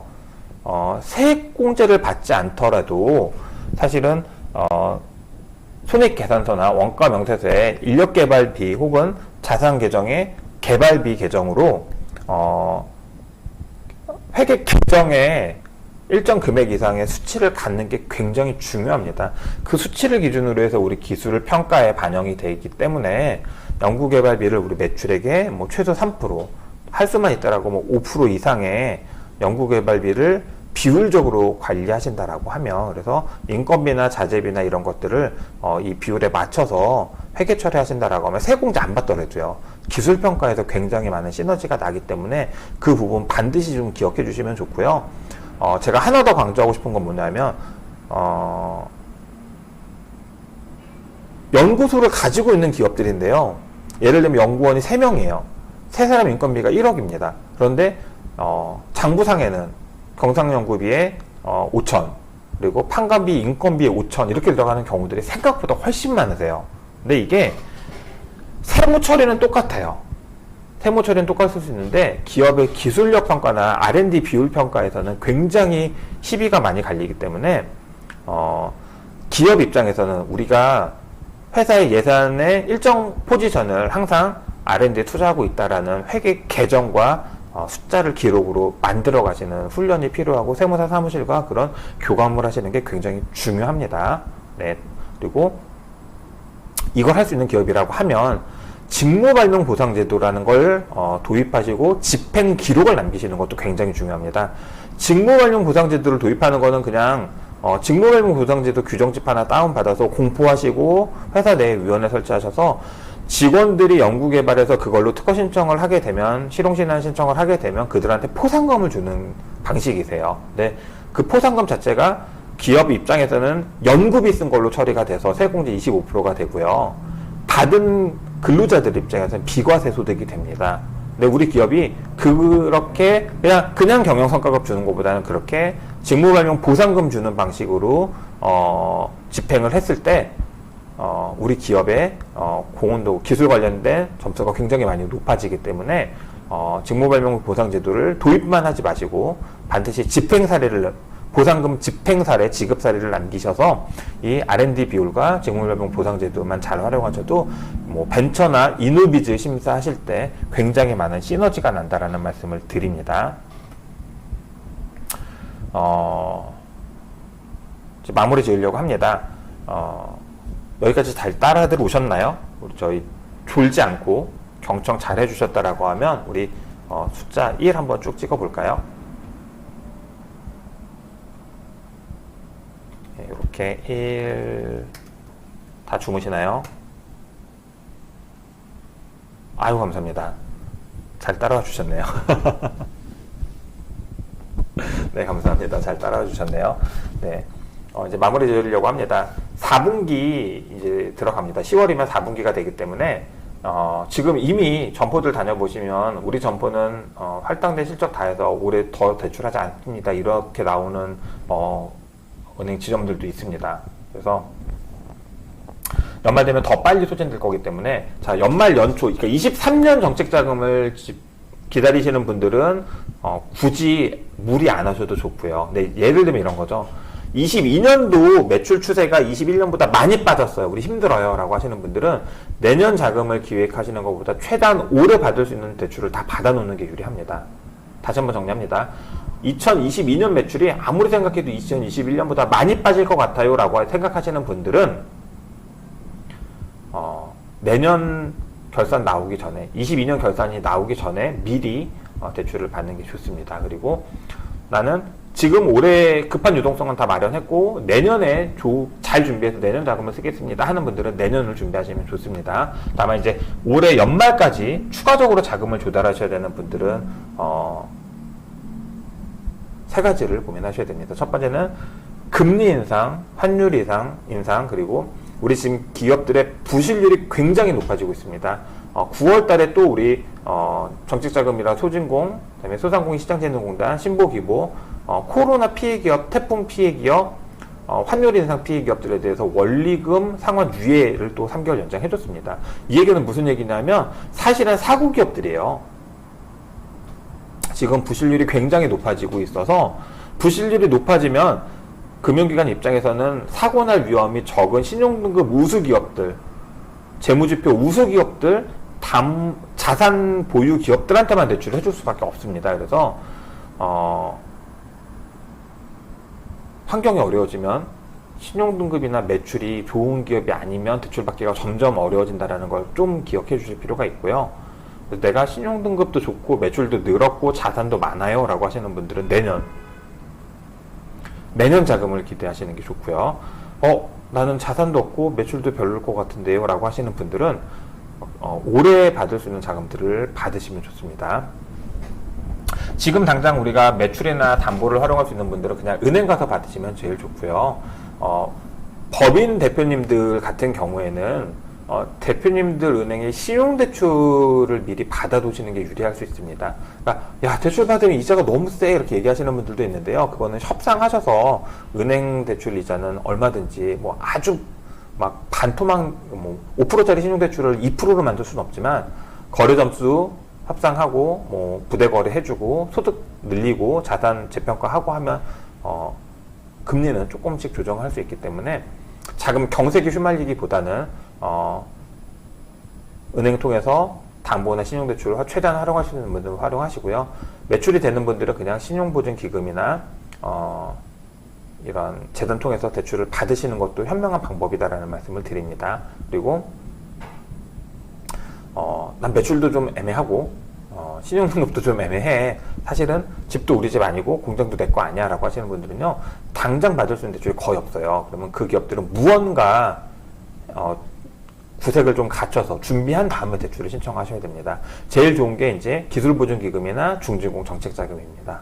그래서 기본이나 중진공이나 연구도 벤처 특허라는 스펙을 좀 만들어서 신청하시면 정책 우선도 평가에서 압도적으로 유리해질 수 있기 때문에 나는 매출도 자신 없고 자산도 없고 신용등급도 아주 높지 않아 라고 하시는 분들은 반드시 연구소 벤처 특허 이런 기술 어필 항목들을 세팅해서 기술보증기금과 중진공 정책자금을 활용하기 위한 노력을 좀 해주시면 좋을 것 같습니다.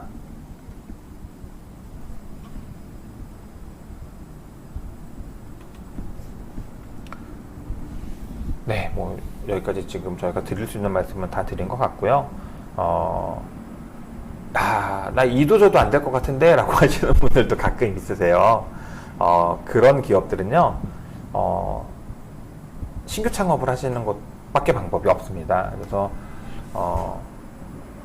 다시 한번 내가 사업을 하는데 비용이 얼마 들고 얼마를 벌 수 있을 것 같은데 그러려면 예산이 얼마 정도 필요하고 이런 것들 한번 잘 고민해 보시고 사업자 등록을 지금 하는 사업자와 똑같은 사업자를 또 내시면 답이 안 나오죠. 그래서 지금 하는 사업과 이종의 사업을 차리시거나 혹은 이제 뭐 동업자나 혹은 가족 기업을 신규로 설립하셔서 이렇게 대출 활용 전략을 구세 갖추시는 것도 하나의 방법이다라는 말씀을 좀 드립니다. 다만 오늘도 저희 문의 왔어요. 오늘도 문의가 왔는데 아버님 기업이 업력이 오래돼서 대출을 잘 안 해주니까 20대 따님 앞으로 이제 공장을 새로 내신 거예요. 근데 따님은 인쇄업종에 관련된 학업을 전공하지도 않으셨고 사대보험에 올라가 본 적도 없어요. 그러니까 인쇄업을 한 번도 안 해본 20대의 여성분이 내가 제조 공장을 차렸습니다 라고 해서 사업자 내자마자 신보기보 찾아가서 돈 빌려달라고 하면 절대 안 빌려줍니다.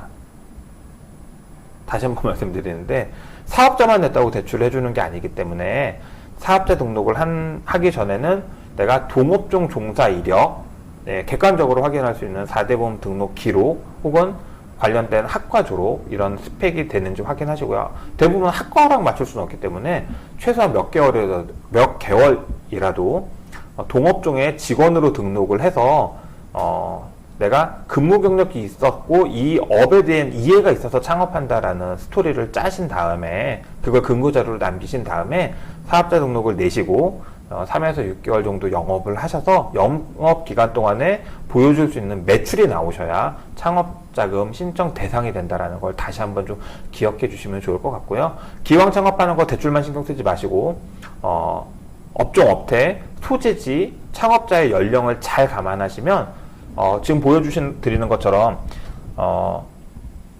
과밀억제권역 내에 과밀억제권역 외에 청년이 창업하면 개인 사업자나 법인 사업자에 상관없이 5년 동안 소득세 100% 감면입니다. 실제로 세금을 한 푼도 안 냅니다. 네, 이 점까지 좀 감안하셔서 예를 들면 내가 일산 장항동에 인쇄공장을 낼까 고민하셨던 분이다라고 하면 사실은 기계는 장항동에서 돌리더라도 본점 소재지를 파주에다 두시고 창업을 하셔서 청년 창업 감면으로 세금을 100% 감면 갖는 것도 방법이다라는 걸 좀 감안해 주시면 좋을 것 같습니다.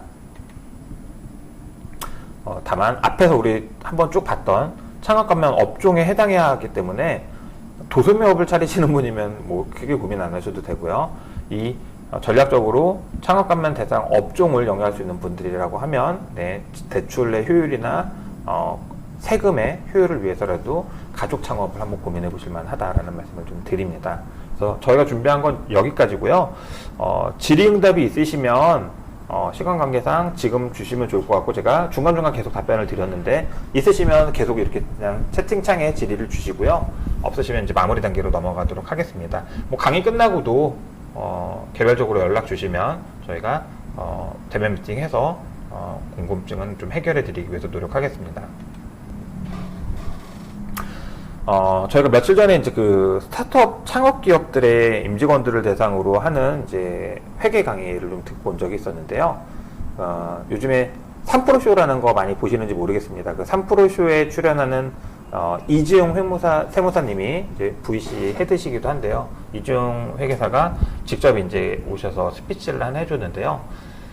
회계사 입장에서 또 VC 헤드 입장에서 심사자 입장에서 신용평가나 금융기관에서 돈 빌려달라고 하시는 분들이 회계 관련된 미팅을 하는데 본인이 안 나오고 직원들을 보내는 걸 보면 참 안타깝다라는 말씀을 하시는 거예요.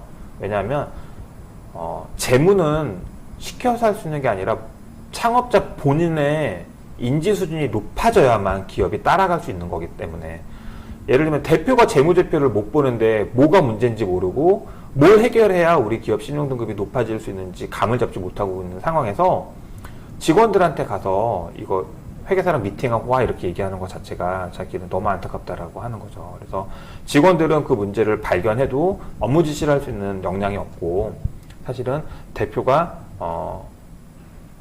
회계나 재무를 이해해서 무엇이 문제인지 이해하고 그 문제를 해결할 수 있는 직원들한테 업무 지시를 해야만 사실은 문제가 해결이 되는데 우리 창업주들이 자꾸 회계나 재무에 대해서 레벨업 하는 것들에 대해서 너무 간과하거나 포기하는 게 좀 안타깝다라는 얘기를 하시더라고요. 그래서 우리 기업들이 연말까지 좀 전략적이고 효율적으로 결산, 신용평가, 재무지표, 각종 인증들 관리하기 위해서 조금만 더 재무제표에 관심을 가져주셨으면 좋겠고요. 담당하는 세무사, 회계사들한테 요청하셔서 9월 매출 매입 인건비 신고가 끝나고 나면 9월까지의 데이터를 가지고 이제부터는 할 수만 있다라고 하면 매달 손익과 재무 상태에 대한 가결산 그리고 상시 고용인원에 대한 중간 평가를 계속해서 좀 현명하게 우리 기업한테 유리한 이런 재무 지표들 숫자들을 확보해 나가셨으면 좋겠습니다. 그리고 연말 연초 기업 경영 혹은 재무에 관련해서 상담이 필요한 기업들이 있다라고 하면 뭐 연구소 설립이나 활용, 벤처나 자금 이런 것들 저희 시선파트너에게 많이 좀 소개해 주시면 저희가 열심히 상담하고 다니겠습니다. 저희가 준비한 건 여기까지고요. 오늘 뭐 한 100분 가까이 했네요. 네, 긴 시간 동참해 주셔서 너무 감사하고요. 네.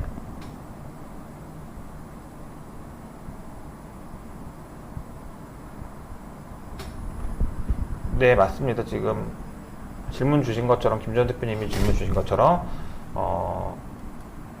투자 유치를 전환사채로 하면 부채 계정이기 때문에 부채 비율이 늘어납니다. 통상 기업들이 기업이 금융거래에서 부채 비율 적정 선으로 보는 뭐 250%, 300%, 뭐 중증 같은 경우 500%죠. 이내에서 결산이 되게 관리하시면 될 것 같습니다. 그러니까 저희 기업 중에서는 이제 저희가 오늘 가결산했던 기업은 성수동에 지식산업센터를 한 50억 정도 갖고 계시는 분인데요. 분양받을 때의 금액으로 자산이 16억에 평가되어 있으세요. 근데 이분은 올해 벤처 투자를 굉장히 많이 좀 유치를 하셔서 자산 재평가라는 걸 했습니다. 그래서 지금 재무상태표에 있는 16억짜리 자산이 자산 재평가를 해서 50억이 되면 그러면 34억의 차익이 생기잖아요. 이게 이제 자본금의 재평가 차익으로 편승이 돼서 부채 비율이 완전히 다 해결되는 이런 방법도 있습니다. 그래서 부채 비율을 개선하려고 하면 증자를 하는 것도 방법이고 이익을 좀 많이 내는 것도 방법이고 이렇게 자산 재평가를 하는 것도 방법이니까요. 한번 감안해 보시면 좋을 것 같고요. 자체적으로 지금 우리 부채 비율이 어느 정도 선까지의 전환사채나 이렇게 회사채 투자를 유치하는데 문제가 안 되는지 한번 확인해 보시면 좋을 것 같습니다. 그래서 오늘 질문은 여기까지 받기로 하고요. 네, 감사합니다. 네, 오늘 온라인 세미나는 마치도록 하겠습니다. 함께 해주셔서 너무 감사합니다.